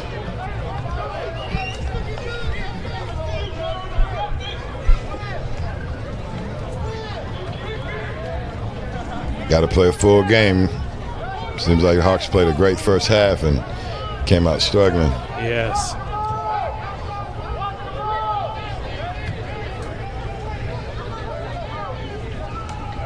Johnson's going to be flushed out of the pocket. He's got to find somebody down the field. Actually, I believe that's a different Johnson in there. And that ball is it caught, but it's just short of the first short, down. So fourth down. They've got Daquan Johnson back there at quarterback right now. Really? Yes, which gives them a lot more options in the playbook, but also takes away the fact that he's the main one guarding Daniel Knight. Well, they're going to take a quick timeout and talk about this. I think they might go for it. I think they're definitely setting up and posturing for this one because they definitely need to control the ball. Do you go for it now in this scenario? I'd definitely go for it. I'm about as hesitant as going for it as I am about eating this cold hot dog. So. Oh, yeah. Unfortunately, concessions kind of a point of contention right now. Cold hot dogs. Not Sam's fault. Not Sam's fault. No. The lady forgot to turn the oven on. Yeah, I got some electrical issues. I wonder if they'll trade us out, if they get the heat going on. Players wise. They're trying.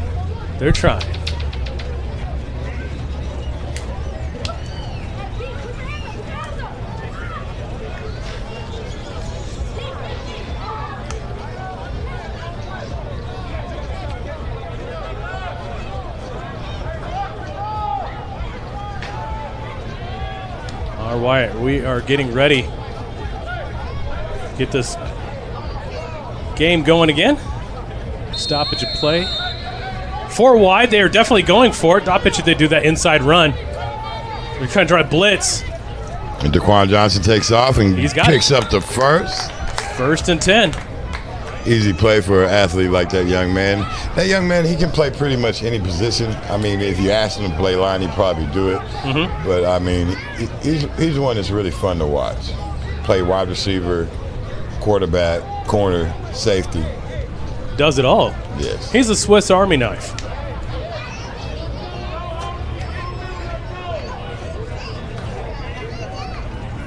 Looking for something out of this 0-on-0 matchup between Taylor and the great Spencer Howard. Pistol formation, they're running downhill. We got a big run. He's at the 40, the 45, the 50. Great touchdown saving tackle. What a great run. Let's take another look at that one again. The offensive line doing its job, getting some big holes. You could drive a Mack truck through that, and then it's all speed. The wheels are turning round and round. 1st down and 10. Ball's at the 40-yard line, the far hash, otherwise known as the 5 hash. And we're starting to get a little bit of a sunset. We're getting some cotton candy clouds above us. Yeah, boy. Lights are coming on. Fixing to have some nighttime football here soon. Bears are up by 7, but don't hold your breath too long.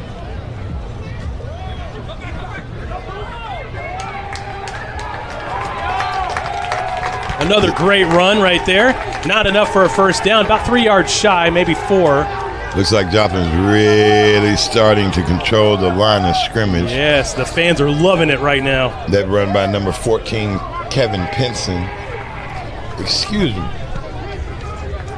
Jacob Bruce. My bad, Bruce. Bruce. My bad, Bruce. Oh. Great run, Bruce. Jacob the Bruce. Shouldn't have had that popcorn. All right. This man is electric on the field anywhere you put him. Got a but little he went the wrong way. Off there. Trying to find a man open. Did he get it? He got it. Got away with a little bit of lineman down the field right there, but good pass nonetheless. Let's see that one again.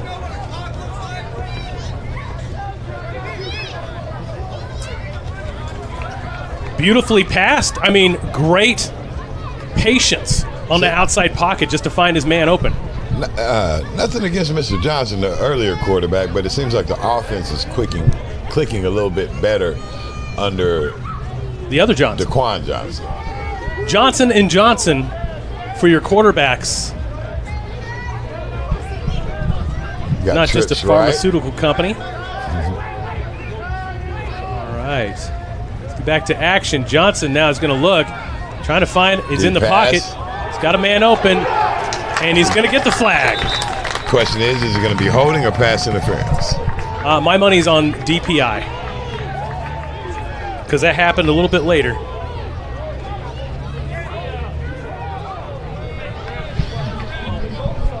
Kevin Cox not happy with that call. No, I don't expect him to be happy with that call. He says it's over his head. It wasn't catchable. Well, the only reason why it wasn't catchable is because he got thrown off 2-3 steps because of that DPI. And it looks like you are correct. It is going to be DPI. I'm not only just a broadcaster, I'm a former official. It kind of helps out, you know? So, with that, 1st and 10, and deep in the red zone, the Crusaders have a chance to tie this game up. Let's see what Johnson and Bruce has to say. Bruce is going to be brought back in the backfield, and we got another flag on the play. Tackle brought down by Devin Colbert. Is that a face mask? Or are they calling a hold? I can't tell. I believe it's a face mask. Holding against the Crusaders, and that's what the call is. So back him up. 10 yards from the spot of the foul. We'll replay the down. Shooting themselves in the foot. Great defensive play by the Bears. At the speed and the timing that tackle was made, and we saw the flags, usually that's in the ball field of a face mask. However, this time it wasn't. Officials are doing a pretty darn good job, I say, today. There haven't been any really questionable calls out there. Yeah, there was some skepticism because this is the same crew from Grove, and little Flagtown in that game, but they've done a really good job this ball game. Yeah, they're controlling everything pretty nicely, not trying to make themselves part of the game, just officiating. Got 1st and goal, busted play. Everybody and their mama in the backfield. And that one is going in the wrong direction. Now we're back at the 35-yard line. So the line to gain is the touchdown. So we're at 2nd is what they got on the box. It should be 3rd down.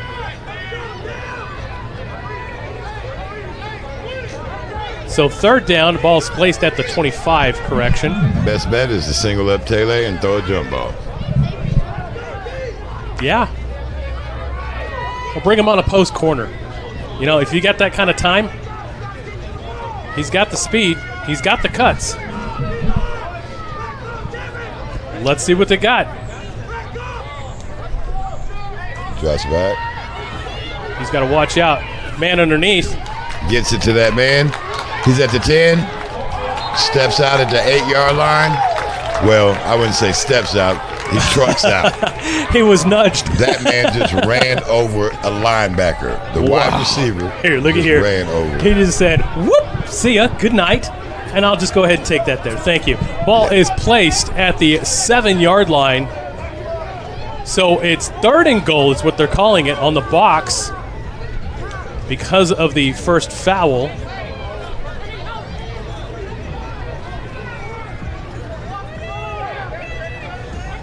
Going to go 3rd and goal. Big play here. You got 2 shots at this. Love me 2 times. Uh-oh. Bad snap. He makes an athletic play.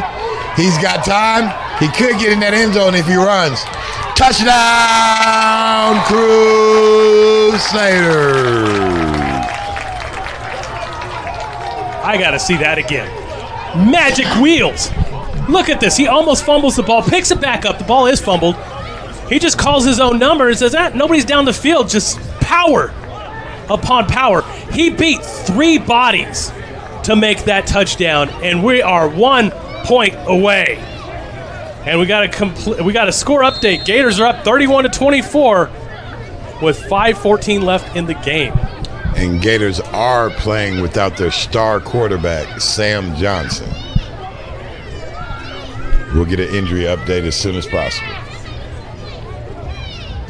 Another bad snap. Can he make another athletic play? The ball bounces around. Up, whoop. He throws the ball. There's a man open. Oh, he couldn't hold on to it. Wow. Get that man some water. That man's tired. What's tiring is trying to keep the camera going. As you can see, he lost the ball twice. Throws it up, almost has it, and you got yourself a 1-point ball game. Where else can you see this type of football other than here on Semi-Pro Saturday? Man, you gotta love it. You gotta love it. 5:37 left to go. And, if they had a kicker, if Joplin had a kicker, I don't think they would have half the problems that they do, with the point after tries. I mean, it's just tough. And it's strange. With as much talent as Sam seeks out and finds, like that man can find talent under the rock. You know what I mean? Yes. And it's just amazing he hasn't found a kicker. I mean, I did tell him that my son Eli. Yeah. You could. I mean, you suited him up. He could have. And he was mad at me. I didn't put him in the game. He was really mad. He was mad. He did not understand it at all. No. That was a really great moment. That was cool. You know what's sad, though? What's sad is that my son, he can kick 35 yards. Yeah. We've kicked 40 to 41 before, right, with a nice tailwind. He got on the 6th grade team. Didn't get one opportunity to kick. Not one. Even after, I had words with the coach. The coach was afraid that my son was going to get hurt. I'm like, why? Well, our offensive line can't hold. I'm like, just get the ball down. That's it. That's all you need. He just needs 2 seconds. That's it. 1 second to kick. 2 seconds. But oh well. I mean, it is what it is. Back to this game. 1-point game. Bears are still up on top. 1-point game can change real quick if you don't kick that ball out of bounds again.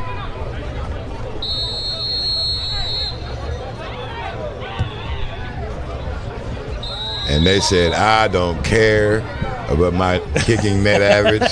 I'm kicking. They're playing it smart. Yes. Because Danny, he's frustrated. He's like, I'm not going to get the ball. I can't make a big highlight reel. I told him, I said, Sam's not going to kick to you. I said, you understand that, right? Yeah. You know what he should do, though, is, just change his position. And just kind of do the side thing. You can't see the numbers, right? Yeah. Just go off to the side.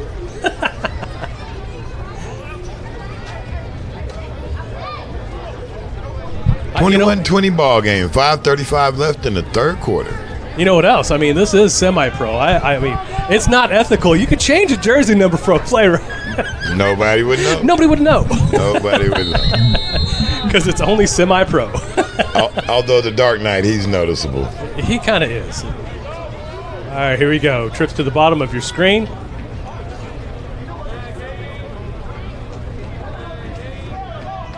Griffith is going to hand it off.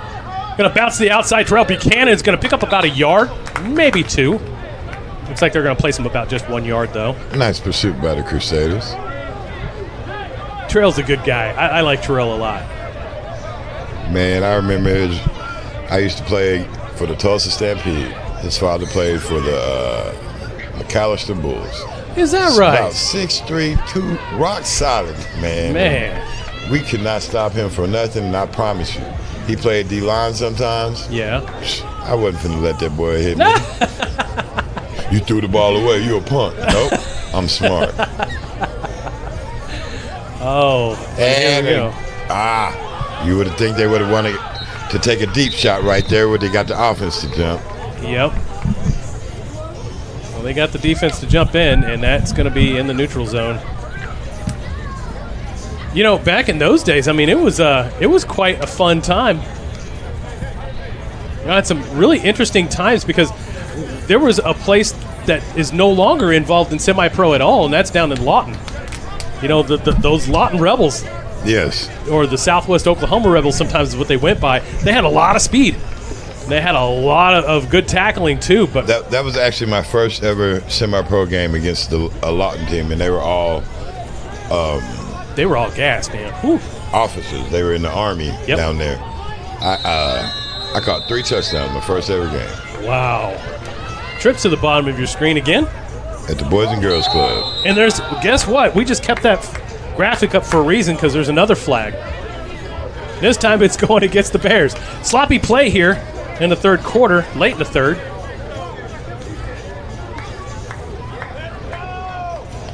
And this is going to back it up. Back it up, Terry. Back it up.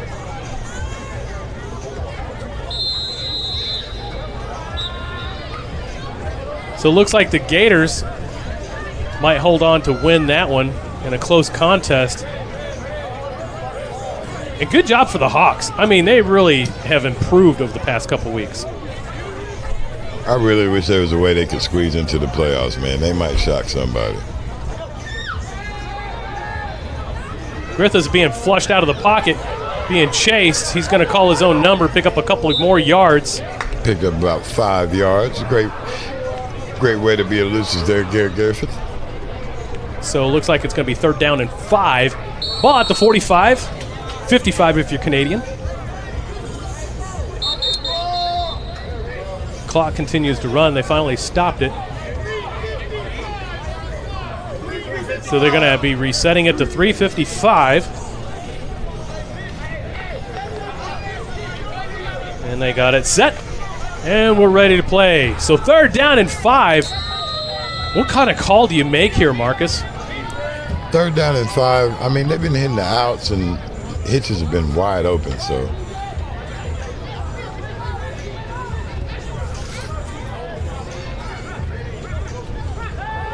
Griffiths is looking. He's going to fire to the outside. Picks up Maul. He's going to get that 1st down and then some at the 45-yard line.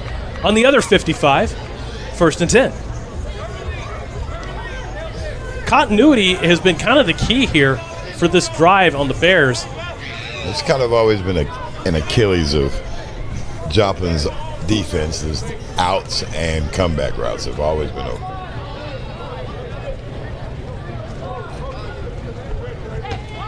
Monte Thomas in the backfield.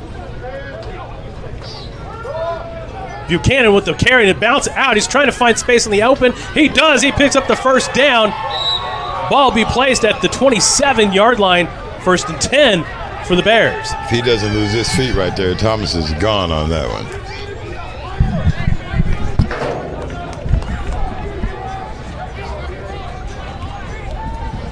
Correction, Thomas on that carry.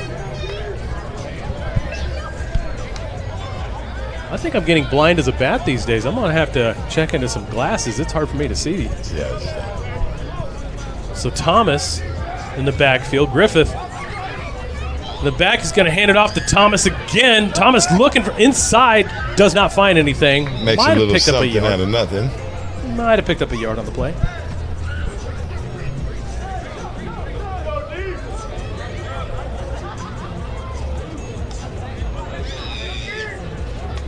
Final score. I got a final for you. The Panthers hold on 20-14 over the Falcons and go on being undefeated. That's a shocker. I wouldn't say a shocker, man. I called it early on preseason when I seen some of the signings for the Panthers O-line and D-line. I just kind of knew. White Chocolate with the interception.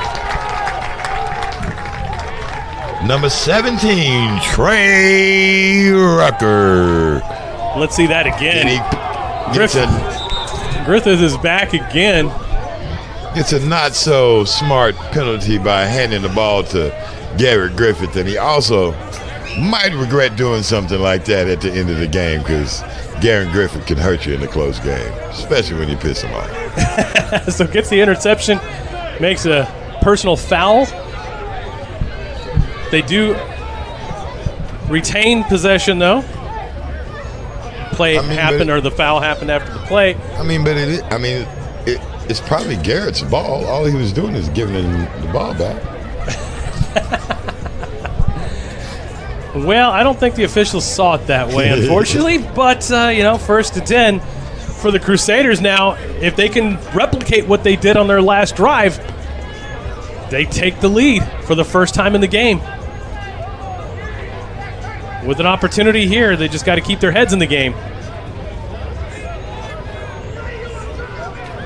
What a great job, though, Jimmy Ross has done with the Panthers, turning that program around from a club that was barely 500 to now might be the second, because we're going to find out at the end of this game who's staying undefeated. There'll only be two more teams. Yeah, and don't get me wrong, they got some athletes, but they are built in the trenches. Another run on the inside. Another broken tackle in the backfield. That's close to the first down. It depends on where they spot him. Looks like it's going to be shy about a yard, maybe half a yard. Jacob Bruce checking in the game as Mr. Sample limps out. Hope it's just something minor. Cramps will happen. I mean, it's been really humid out lately with this heat and everything. It's easy.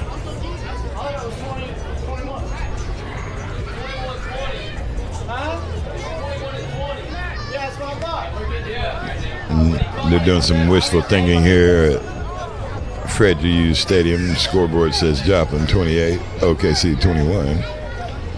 But it's actually 2021. Pass over the middle. Almost intercepted. And we got another flag on the play. By number 90, Lamontier Powell. I don't think that ball was intended for him. Stop the clock. All right. Crowd's getting a little antsy. Yeah, the crowd, they are really angry about that clock. But guess what? They never want to run it, do they? That's going against the Crusaders, and it's going to back them up even more.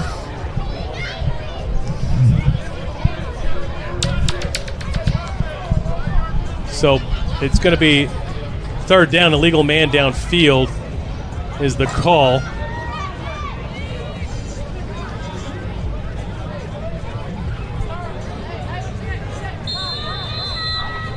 That's what it looked like here. My eyes are just going. All these allergies are making it really hard for me to see. So 4 wide. The other Johnson in the backfield. Looking and thinking, but he's going to take it with his own steam. And he should pick up the first down. I think he stepped out, and he did. Great decision. At the 21. So 1st and 10 by the other Johnson. Great decision on that play.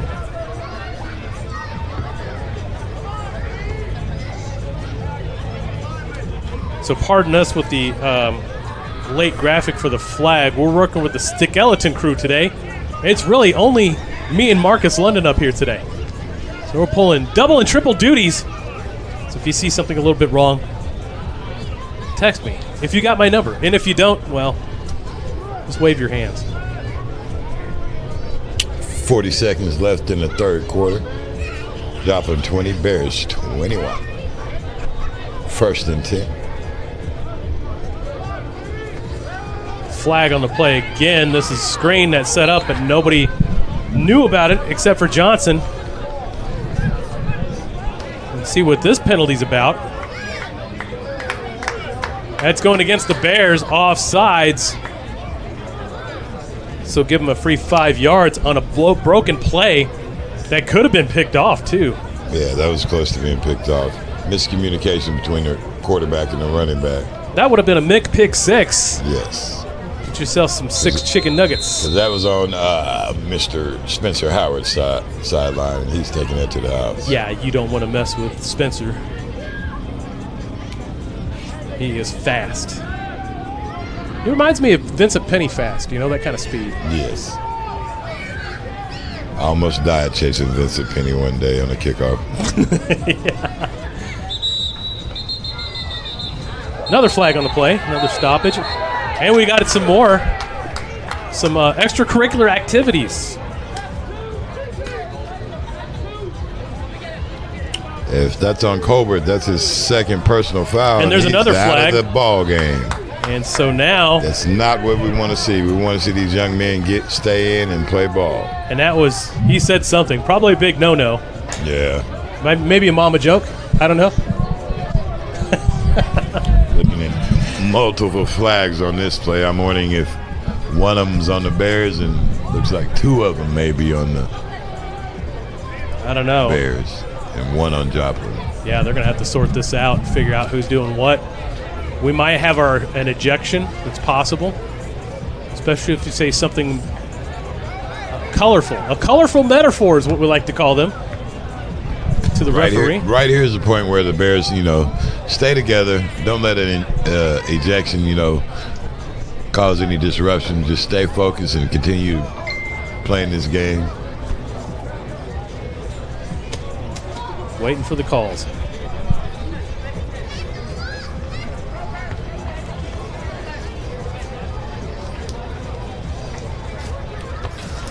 Almost. I thought we were ready. He looks like he's almost ready. There we go. False start against the offense. Unsportsmanlike conduct against the Bears. And he's still walking. There he goes. And no, I don't see any ejection yet. So he looks like he's still in the ball game. Everybody seems to be safe. So now he's going to give an explanation. Head coach Kevin Cox. Cox is going to give him an explanation of what he thinks. And in about 5 minutes, we might come back to play. I hope so.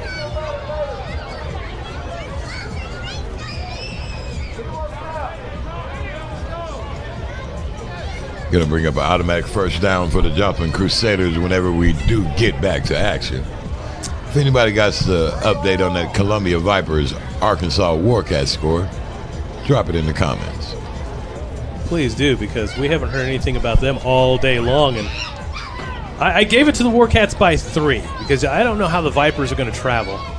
And the Warcats, they're having some struggles this year, but they seem to do a little bit better at home with a formidable opponent. Yeah. Unlike the Falcons was kind of a fluke, I think. My cousin's baby daddy's sister brother told me they was ready today, though. Well, that is definitely informative right there. All right, so getting the explanation of what's going on. Let's put the flags back in and get back to the ball game.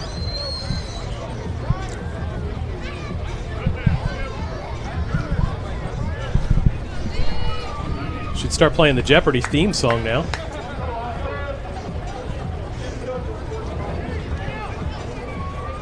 And we've got a score, 14-0. Warcats win. Vipers forfeit in the fourth quarter. Holy cow. It's going to be a close race to that last little playoff spot. Yeah. Shooting for number 4. It's just like the movie Semi-Pro. And it seems the reason for the forfeit was the Vipers only showed up with 11 players. See, that's tough right there. When you travel light, it's one thing, but it's like we took a timeout. A win's a win. Don't take it from you, my friend. Good job, Warcats. Good job, Warcats. Keeps you in the playoff hunt.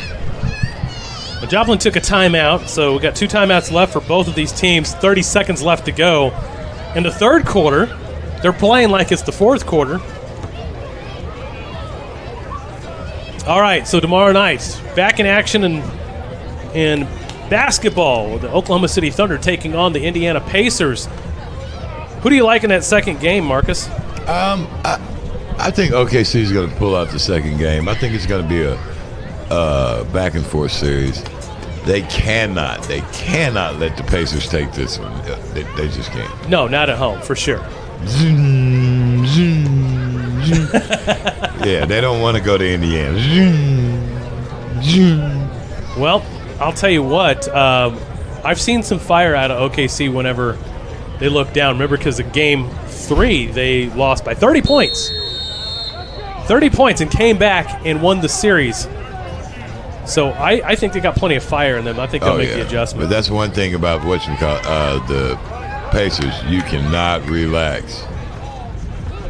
That ball is caught. You got to play 48 minutes. First down for the Crusaders. Once again, great job by Daquan Johnson buying time and knowing exactly where he is on the field. He came very close to, going over the line of scrimmage, but being the athlete and leader that he is, yeah, he once again makes a great play.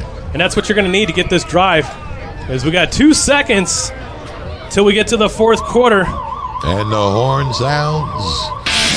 Throw up the floor. This fourth quarter, baby. And we'll be right back right after these messages.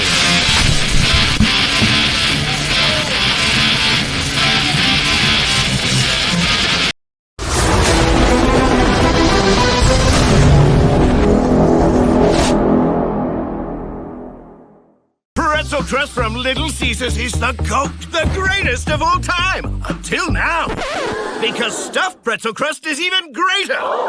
That's right, we took that delicious pretzel crust with cheddar cheese sauce and stuffed it. Look at all that melted mozzarella greatness. Stuffed crust and pretzel crust, 2 fan favorites in one pizza. Oh yeah, we stuffed that GOAT. Large stuffed pretzel crust from Little Caesars, just $9.99 for a limited time. Pizza.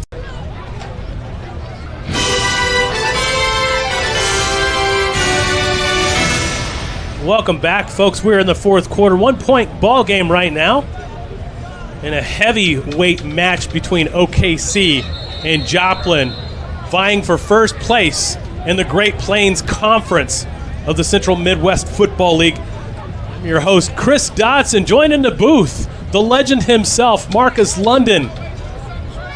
And what an exciting game. It's been big plays, sloppiness. Yes. Big plays, penalties. Yes. Big plays, sloppiness, penalties. But Joplin now has a chance to take the lead as they're trying to get into Bear territory.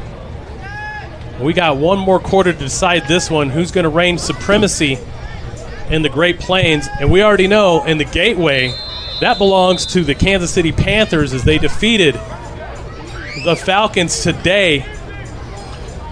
And like you said, in a way that's a shocker, but in a way that's not a shocker. You know, the Panthers are built to win, but the Falcons, you know, they got some athletes over there. And, you know, they're a really good team. I've seen them play with the quarterback and without a quarterback. Either way, they're good. And another good run right there by the Crusaders. Take another look at that. And that's coming back, unfortunately, because there was a hold on that play. And that would explain why he was able to get as many yards as he did. So it's going to be a loss of 10 yards from the spot of the foul. Hopefully it wasn't at the line of scrimmage, because that would put him way back.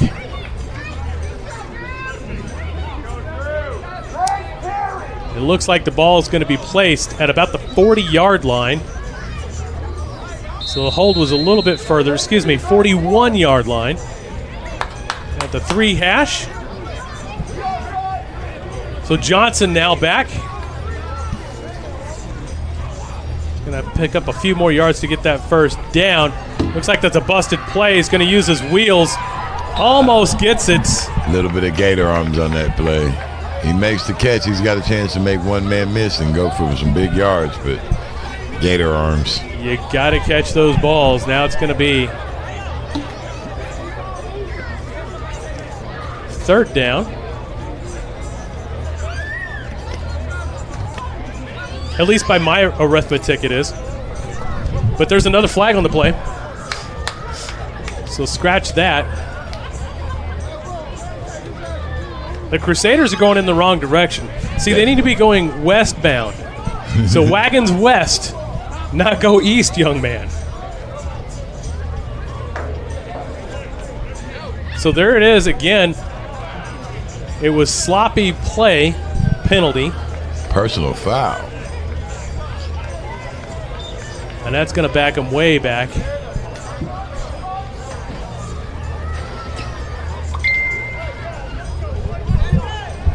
That sounds like a score update coming for you. We'll get that to you here in just a minute. So trips to the bottom of the screen, and it looks like the Crusaders all the way back to the 25-yard line now. Line to gain is at the 42 of the Bears. So Johnson's back again. He's going to try to find somebody open. Play's trying to develop. He's going to throw a long ball. That ball's way up in the air. And caught. I was just about to say, third and long is when big plays happen in minor league football. A lot of big plays happen on 3rd and long. And there he goes again. Johnson just trying to make the play develop. Finds a man. That ball is up there and caught. What an amazing pass and catch. That's what it's going to take for the Joplin Crusaders to win this game. Big plays. Once again, play great defense for the first 2 downs. Joplin shoots themselves in the foot a few times and still comes up with a big play. That's magic right there. That's that crew magic. Crew magic. Or as Sam Sturgis likes to call it, God's team. It is 4th quarter. Trips to the bottom of your screen. Again, Johnson's back. Got a man in his face. Rolls out, though, and just steps out of bounds. That's a case where you want to throw the ball away, but also a situation where, you have an athlete playing quarterback. Yeah, I mean, that's one of those rookie mistakes. And so far, that's really his only mistake he's made so far, except for a couple errant passes. So you got to give the young man credit. Yep. That you do. But I think he gives you a better chance of winning the game in his hands, even though he's, green. I still think he's got some wheels about him. He's got an arm, so it gives you that dynamic duo that you're going to need, because they were used to Kendall Holmes being back and having that Kendall Holmes magic. But now Holmes is playing for the Cyclones. Johnson again rolls out, this time to the left. Trying to find a man open. He's not going to find anybody. He's going to get pulled out violently. Seemed like one leg was still in the... And it looks like somebody's down.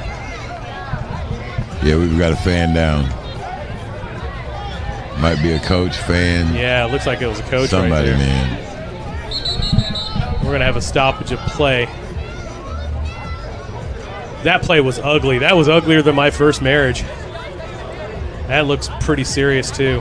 Rather close to the sideline as well. I think he was still in bounds, though. I think he was. That's one of the coaches, actually. And he's up.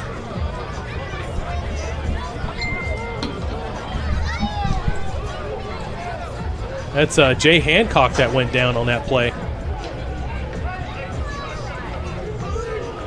Talk about another old Stampede member. Yeah, we were just talking about that today.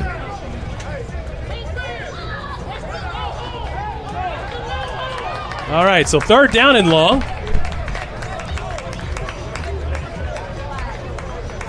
And Jay Hancock's getting back up and walking, limping.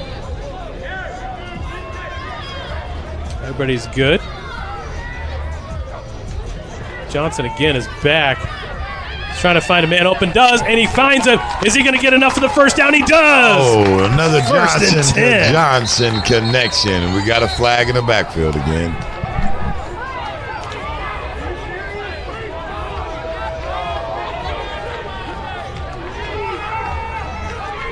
The fans do not like this at all. The ones on the far side of the stadium are ecstatic, though. Oh, yeah, it looks about, I'm going to guess 10 of them over there. Still didn't get the call in, waiting for it. I'm assuming it's going to be a holding call. Hands to the face, actually. So that's going to back him up even further. 1 step forward and 2 steps back seems to be the tempo. I'm going to take another look at that play because I didn't quite see it. Hands to the face to the inside. That's where it was at. So they got the call correct. Unfortunately, you just got to keep those hands down. But he just slipped it right up underneath the face mask. That's all it takes. And I just noticed Daniel Knighton on the field at safety.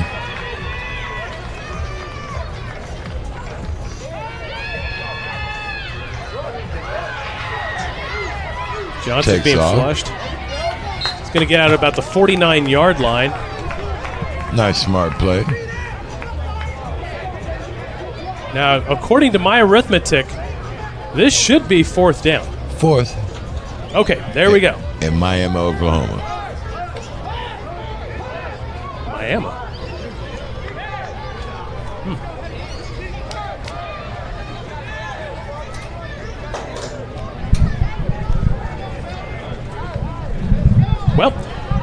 Fourth down at the 49-yard line, so it looks like they are going to punt this ball, which might be the right thing to do. You don't want to give the Bears short yardage.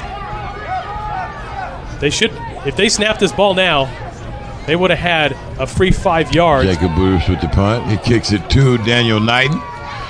Daniel Knighton takes a return. And there's Crusaders everywhere. Great job by the Crusaders punt team. Yeah, they have certainly made sure that Danny Knighton's not going to make a big play on him. It's a good special teams play. 2021, 12-11 left in the ball game.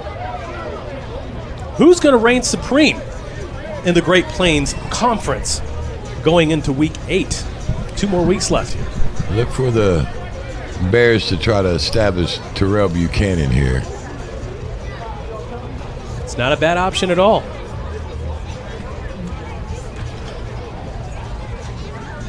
A lot of firepower on both sides of the ball. And we've got a stoppage of play. What's going on downfield here? I see a flag. It is waved off. So whatever it is not valid. So play is going to stay where it lands.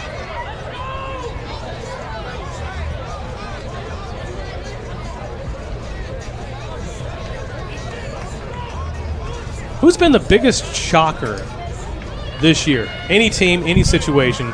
Who's been the biggest shocker here in the CMFL this year? Definitely depends. Like I said, it's not a shocker, but they're the biggest turnaround team. You know, because like I said, I seen them build in preseason. It's a shocker that they're undefeated. I will say that. Yeah. It's a shocker that they beat St. Louis. The Cyclones, that is, the Missouri Cyclones. Yeah, definitely them. So they beat both St. Louis teams this year and are still reigning supreme 6-0 in the Great Plains, or excuse me, Gateway Division, the CMFL. Griffin's going to hand the ball off. It's going to be on the inside run. Might be picking up maybe 4 or 5 yards. Yeah. 5-yard play. Tried the little trick play, Daniel Knighton special though again, and Joplin noticed it at the last second. Not going to let that play develop.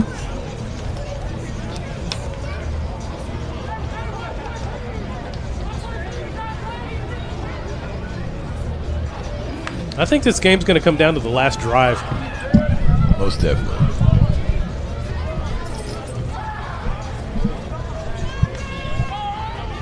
Trips to the bottom of your screen. Our Twins. Daniel Knight has the ball. Take him down at the 57-yard line. Or, excuse me, 47-yard line. Yeah, the Canadians don't even go past 55. It's a nice design slant. 1st and 10 for the Bears.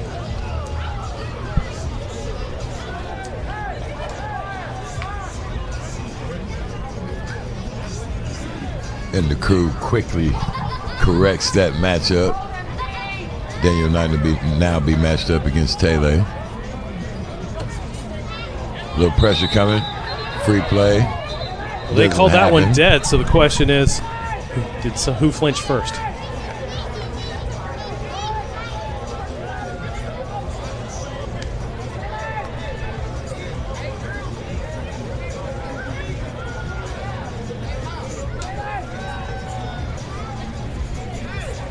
Dead ball encroachment, which means that they crossed the line and touched somebody. And so that way... Oh, they're going the wrong way. Penalties are really killing Joplin today. So many penalties, even the refs are confused right now. So what they're saying is that on the encroachment, player touched one of the offensive players, which means that they have to rule the play dead, and then 5 yards are awarded as opposed to a free play. Right here, if you're the Bears, you want to run a little clock and get in the end zone.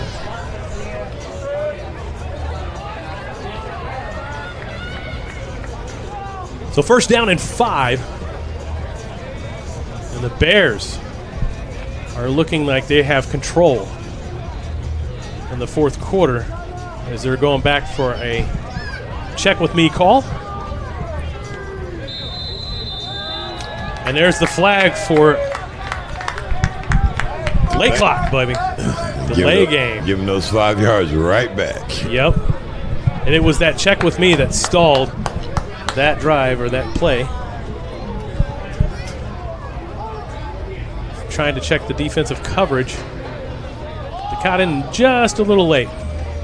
So back to 1st and 10. Ball's at the 47-yard line.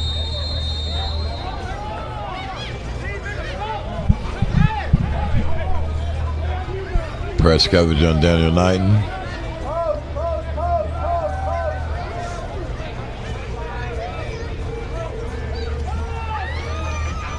Bounces it to the outside. He's going to pick up about 5, maybe 6 yards on the play. Good productive run.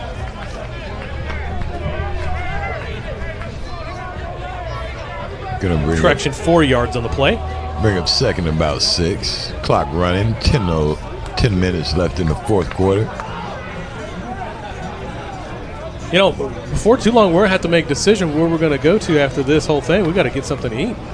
Definitely. Cold hot dogs are not going to do it. Definitely.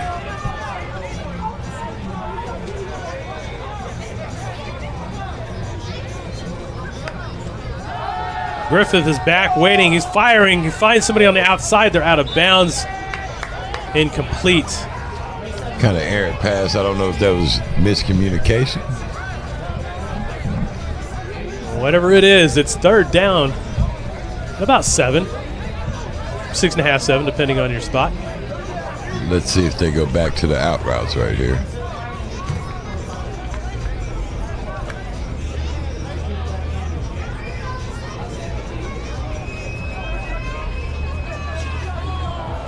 Although you've definitely got a post over the middle. Oh, yeah, it's waiting. Griffith is back. He's going to make a quick out. Ball is almost intercepted. That brings up 4th down. That could have been a big pick. That could have been. Nice effort, but just a little off.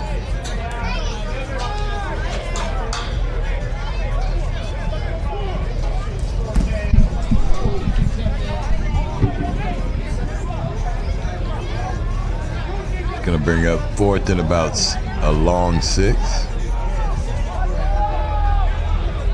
Goody in the kick. Back deep, Jacob Bruce. Always dangerous with the ball in his hand.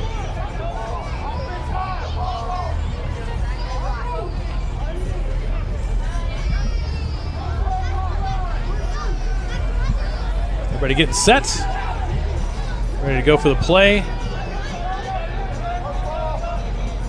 David Goodson back for the punt. Good snap. He drops it.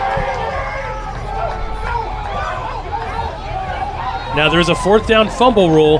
They cannot recover a fumble. And that's going to go for the Joplin Crusaders on a bad errant snap. So 1st and 10 for the Crew. That is a big time play. That is a huge play. And there's a flag after the play now.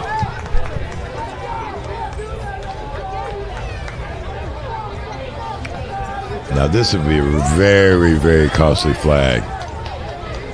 It is a costly flag, depending on who it's against. Because one, either way it goes, one backs him up and one puts him in perfect scoring position.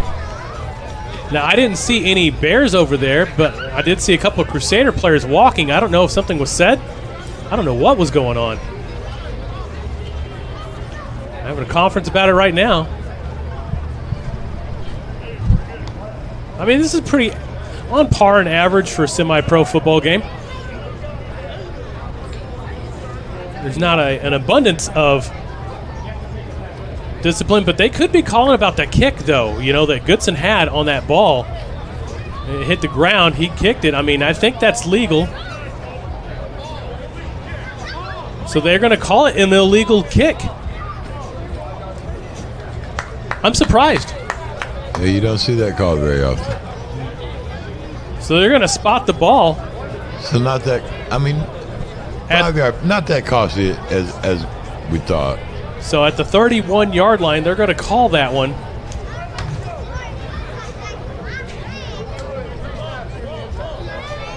And they are right, now that I think about it, because we're using NFHS rules as a base with a few modifications. And NFHS rules, if you do that. And Sam going back with Ryan Johnson at quarterback. Let's see what the young man does. They're in great field position. It's going to be a sweep to the outside, waiting for some blockers. Not going to get many. Not much there. Picks up a couple yards, though. Great effort by Taylor.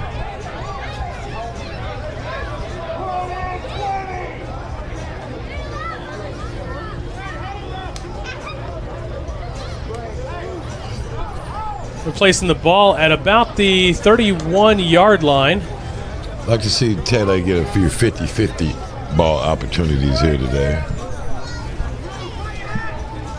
As we're under 10 minutes now, almost under 9.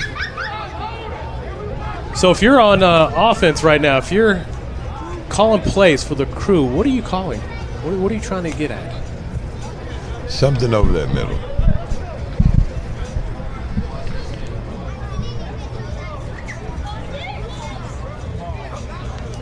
Bears showing blitz, and they do inside blitz as well, and that's not going to get them anything. Matter of fact, they're going to lose a couple on the play. It's going to be Another great job, Bears defense. Bears defense been in that backfield quite a lot. It's kind of the gap.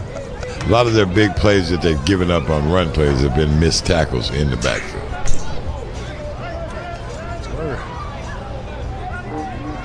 Under 9 minutes. Third down and about 10.5 is what they're calling it. Definitely a passing down here. And I want to say shout out and props to the Columbia Vipers for still traveling with only 11 to 12 people. Yes. Still making the game happen. Big props, man. It didn't quit. Unlike another team that quit in the second quarter. I think they did. Uh-oh. I spoke too soon. Ball's in the air, and it is almost intercepted. It's going to bring up fourth down. Almost intercepted and deflected back into the offensive's hands. That would have been a sight to see. So that brings up, I believe, fourth down, if I'm not mistaken. Fourth down, still 21-20 with 8:10 left in the ball game. Do you go for it? Definitely. Okay. What are you calling? Still looking for something in the middle? Yeah. I call it switch route right here. Oh, I like that. Confuse the defensive backs. That is a finesse play. That is all about timing. Going 5 wide. Johnson's back again. He's got a man open, but he stayed way too late with that play. And that is no good. It's going to be a turnover on downs. A late flag on an uncatchable ball. It's going to be pass interference on the Oklahoma Bears. Kevin Cox is not going to be happy about this one. He's keeping his calm with his hands behind his arms. Let's go to the Cox cam real quick. Where is he at? We've got him right there. Let's see. Is he going to throw a chair? No, he's not. He's like, whatever. There's nothing I can do about it. Little crew magic. Here we go. Here we go. There's the action now. He's like, all right, I'm going to have a word. I mean, he's going to plead his case. There's not much pleading. I mean, it's already done deal. Yeah. All right, 1st and 10. Breathing new life for this Crusaders team in a close game. Can the crew close? Jarius Molin on defense. And there is a blitz. Well-timed blitz. He's going to be sacked. Nice pursuit by the Oklahoma Bears. Let's see that one again. There's a great well-timed blitz and pursuit. It's going to back up the Crusaders. The Bears defense are showing that it's not going to make it easy on. They're not going to make it easy on anybody. Joplin's got to come away with something on this drive. They're wasting a lot of time. Yeah, they don't have a kicker, so you can rule out a PAT, a field goal, so you're going to have to get points. They're wasting a lot of time on that clock and going backwards right now. But they've proved time and time again, big plays can happen at any time with the Joplin Crusaders. 4 wide. Johnson to the backfield. Showing signs of blitz again. And that is a flag. It's not a free play because a offender was hit. Yeah. The crowd obviously does not know the rules because they're very unhappy about that situation. So it is a dead ball once a player is hit from a defender on an offsides play. This is 101. I did see another flag come out. Let's find out what the call is.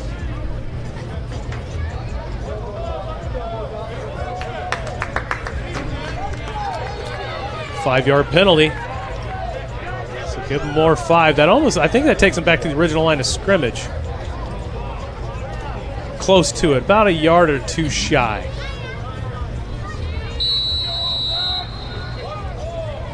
All right, Johnson again.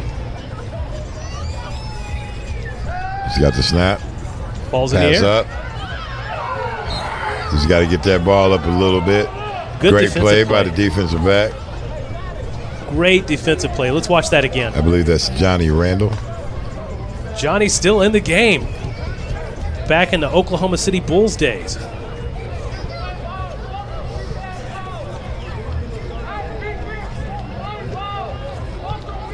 So third down. There's those 50-50 balls I was talking about, but it's just got to get that up there a little bit. Yeah, definitely have to. I mean, you can put them on a post corner, or you can kind of make a double move is what you really need to do. Get a little bit of separation so that way Johnson's got just enough time. Get that ball out. Vader's showing blitz again. They are. Johnson's pass is up. Almost intercepted again. That's going to bring up 4th down. Kind of telegraphed that pass a little bit. Yeah. You might have to find something up the middle like you were suggesting earlier. But the Bears are bringing a heavy blitz from the linebacking core. And it honestly looks, if he would have thrown that ball on point, might have been picked for 6.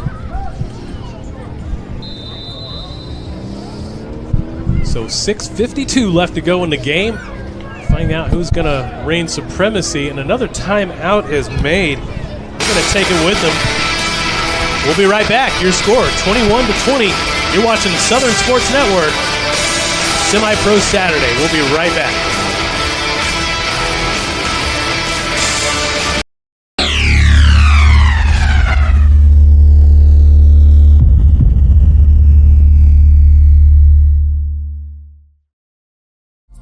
Nestled in the heart of Baxter Springs, Kansas, the Little Brick Inn stands as a testament to local charm and genuine hospitality. As a locally owned establishment, we take pride in offering a unique and cozy retreat for our guests. To reserve your room, visit littlebrickinn.com.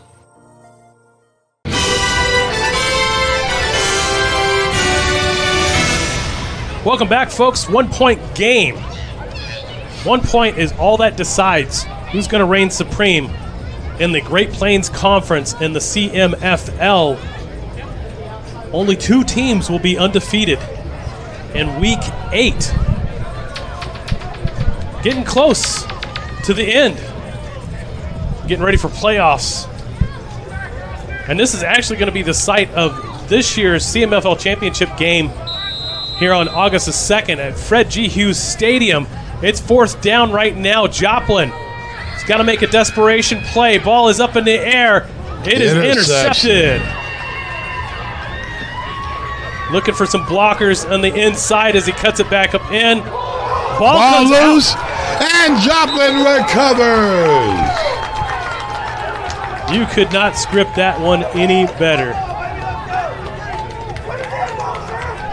I think that was Mr. Zero Taylor on the strip. Well, let's see it again. As he's running to the inside, you can see it's up, out. Ball comes out. Joplin has new life again. The magic keeps coming in. It keeps pouring here at Fred G. Hughes Stadium. It can't be stopped.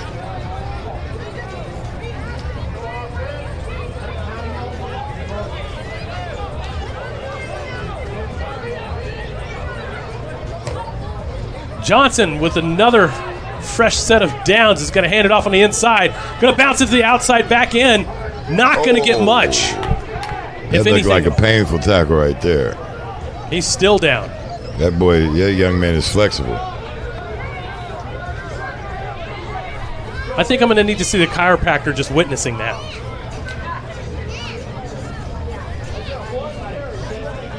So second down, is Joplin's going to have to figure something out on offense. They don't have that magical offense, that big play down the field offense like they had earlier. Yes. They're looking for something, but the coverage is definitely tightened up.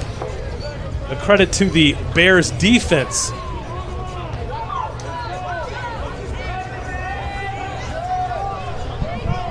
But Johnson again back under center. He's going to toss it to the outside. Going to cut back in, trying to find something. It's going to be a loss. What a play by Jarius Mole. Great tackle. Big play by Mole. Let's see that one again. Pitch play to the outside, but look at that closing speed.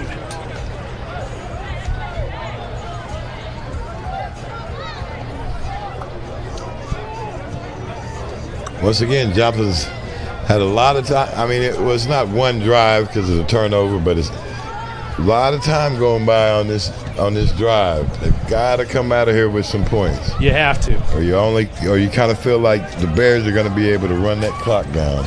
Well, the good news for the Crusaders is that they've had ball control. They've kept the ball out of the Bears' hands. I think we got a timeout, Bears. Timeout, Bears. You're right.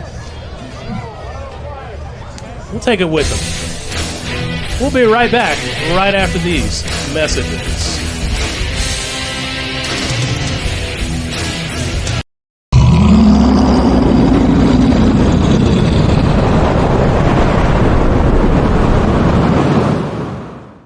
Are you looking for a pre-owned car or a great repair shop? Well, come on down to Dealer Direct Supply in Joplin. I'm William Hughes. And I'm Taylor Lewis, and we want to invite you to our new location down on West 7th Street here in Joplin. Check out our inventory online or visit us at West 7th.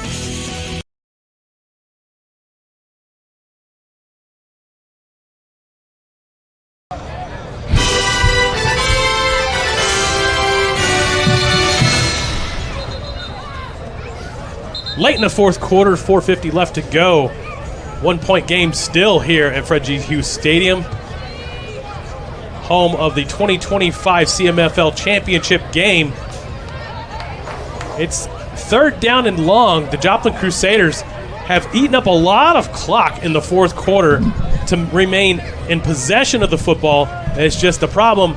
The Bears defense has kept them from scoring any points in the fourth.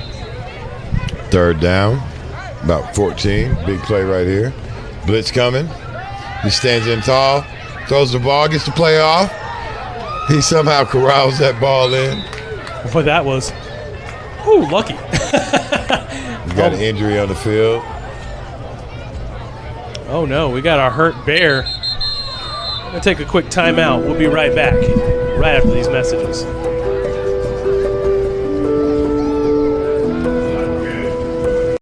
Semi-Pro Saturday is brought to you in part by 950 Ways Graphics, professional graphics for players, coaches, and teams. Trust the pros at 950 Ways Graphics and look them up on Facebook at 950 Ways Graphics.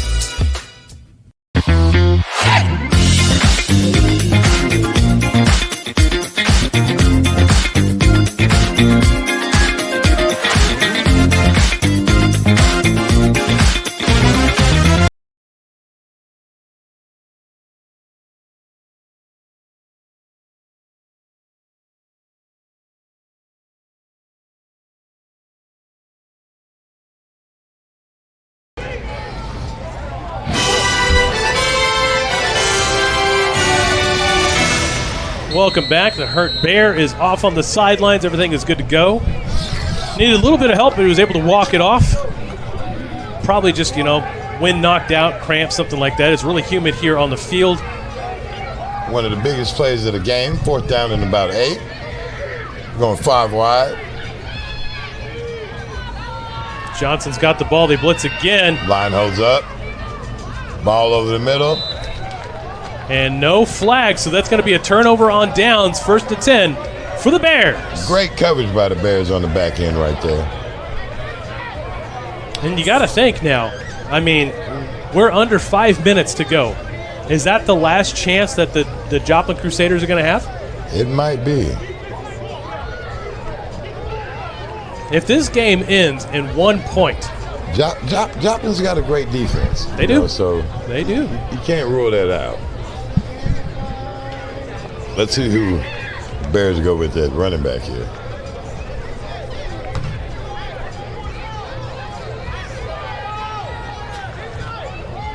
Now, we've seen this last year where the Bears beat Joplin in the regular season, and then Joplin in the playoffs at the last minute again.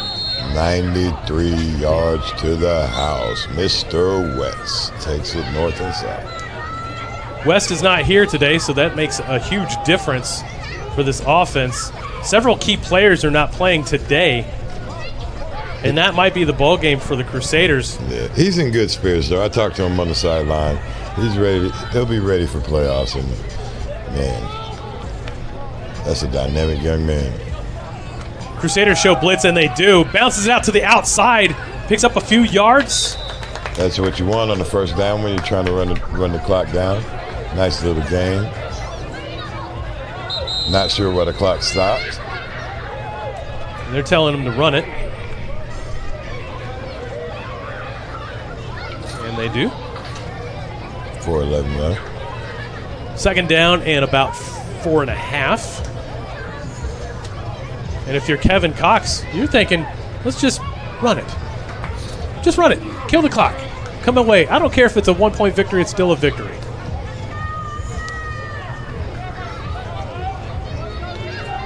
If you're the Crusaders, you got to figure out how to keep them from getting any first downs, get that ball back, figure out something. They're going to kick it to the outside again. And goes back to the original line of scrimmage, taking out. In this situation, you'd like to see a little more north and south running. So third down and about 3. And you especially don't want to see him go out of bounds.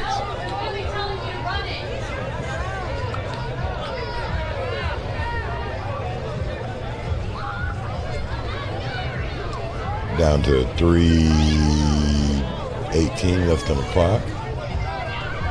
What a game it's been, though. It's been a really good game. Too been heavy. A little sloppy, but, I mean, it's the game you expected. At least both sides were a little sloppy and it kept it a great game.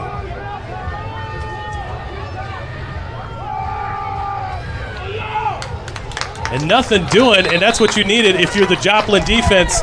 That brings up fourth down. Fourth down, and that should get the ball with about 2 minutes and about 20 seconds left. Doing too much. Go! So that's going to bring up David Goodson to punt it away. A little bit too much east to west.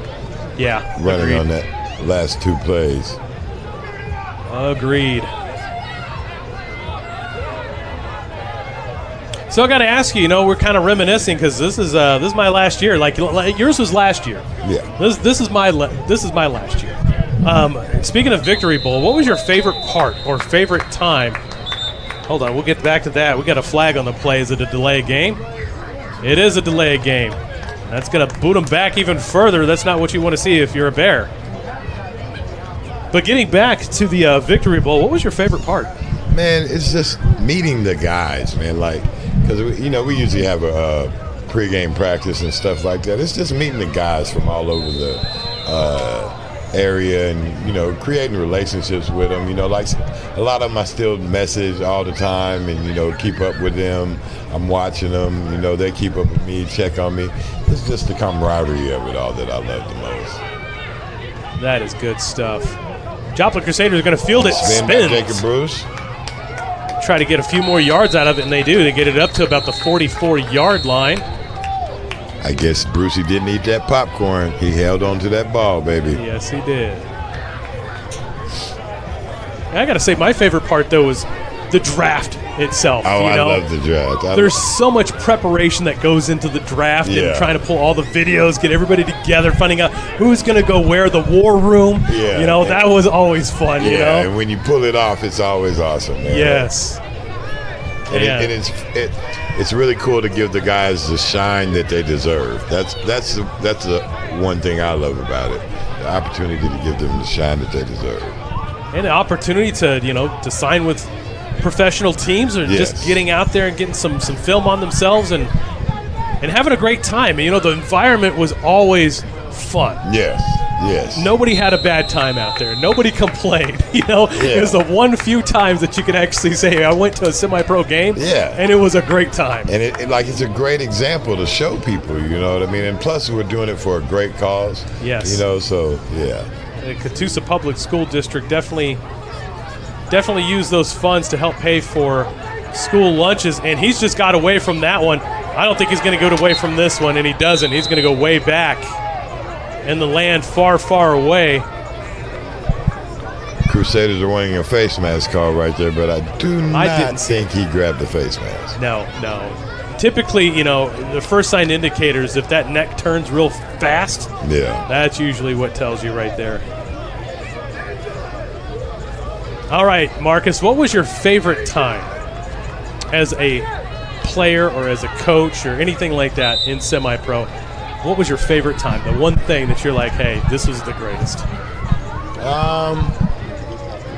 Actually, probably my first championship, man. That's what, I fell in love with the game at that moment, when we won our first championship. That was all the way back in '99, Tulsa Stampede. We actually beat the Oklahoma City team. The Fire, right? Yeah, the Oklahoma City Fire. That's right. And, man, it was, I love that. We beat the Oklahoma City Reapers right before that. Reapers, okay.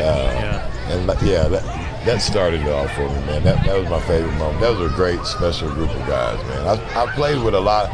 I don't want to just single them out. I played with a lot of special group of guys, man, but that started off, you know what I mean? That was family, a solid group of guys. Shout out to the late, great Jim Proctor. Yes. Who ran the team as a head coach and owner in the OFL that turned to be the CFL. Passed away several years ago. But shout out to him. Big play coming up. Second down in about 20. Trips to the top of your screen. Does Joplin have any more of that crew magic left is your question. Johnson's going to step back. He's going to fire. He's got somebody open, but he just misreads him. And that's going to bring up third down. That ball was just a little outside. It's going to bring up third in about 20. Do you rely on the big play here or try to get half here and half next play? I say you try to connect. I mean, if you want to try to do a big play, that's great if you've got the continuity and you've got it. But I don't see that kind of body language out of them. I just say connect, give them another 5 or 10 yards, and then work your way there.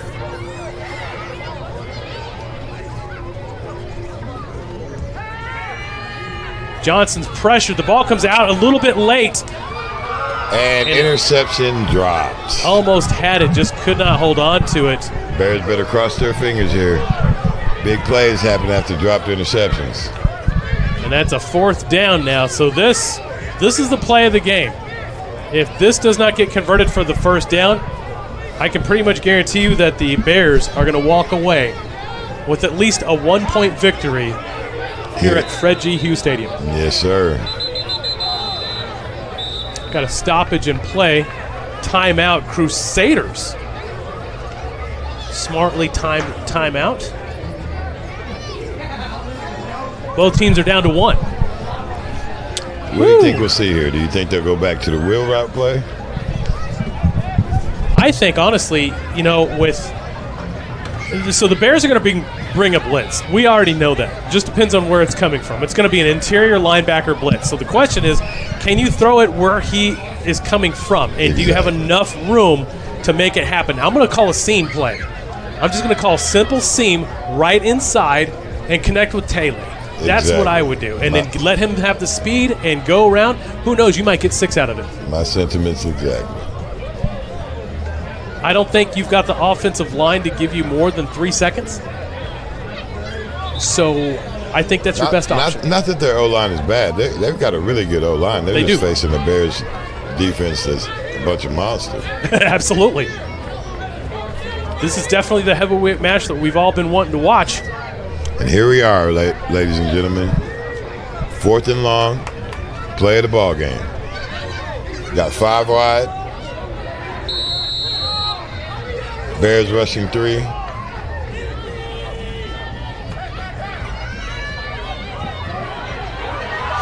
Man wide open. He couldn't turn around for the ball. Incomplete pass.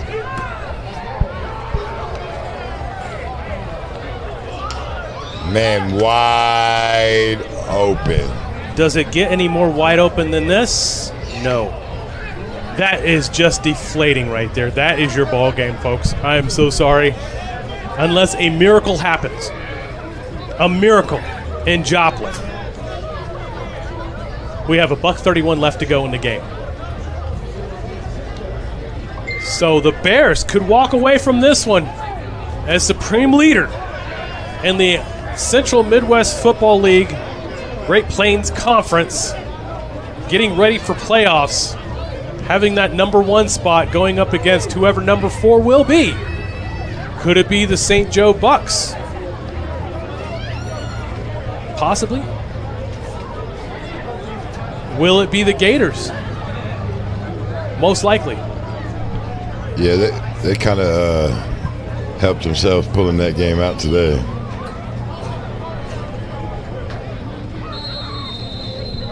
It looks like they're getting ready for victory formation.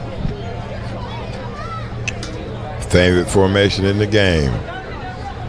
Griffith goes down on one knee. And he's just going to wear down this clock. Just a matter of time right now. Both teams do have 1 timeout left, but it's not going to really do too much. And that is about it. Well, Marcus, it's been a joy. It's been a pleasure working with you one final time here.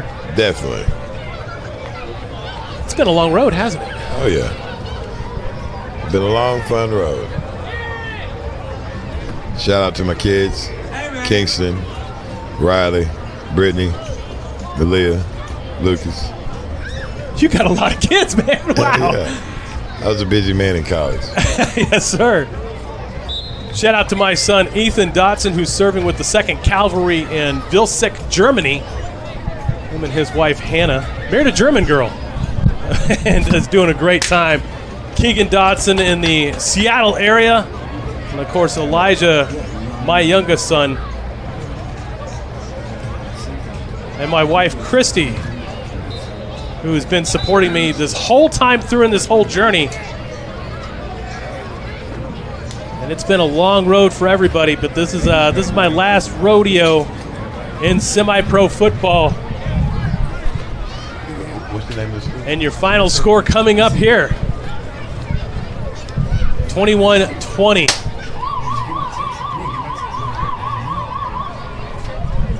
And that is it, folks. Final score in this one. Joplin Crusaders come up short by 1. Great ball game. Thank y'all for having us. Absolutely. Everybody have a great night, and we'll see you on the flip side.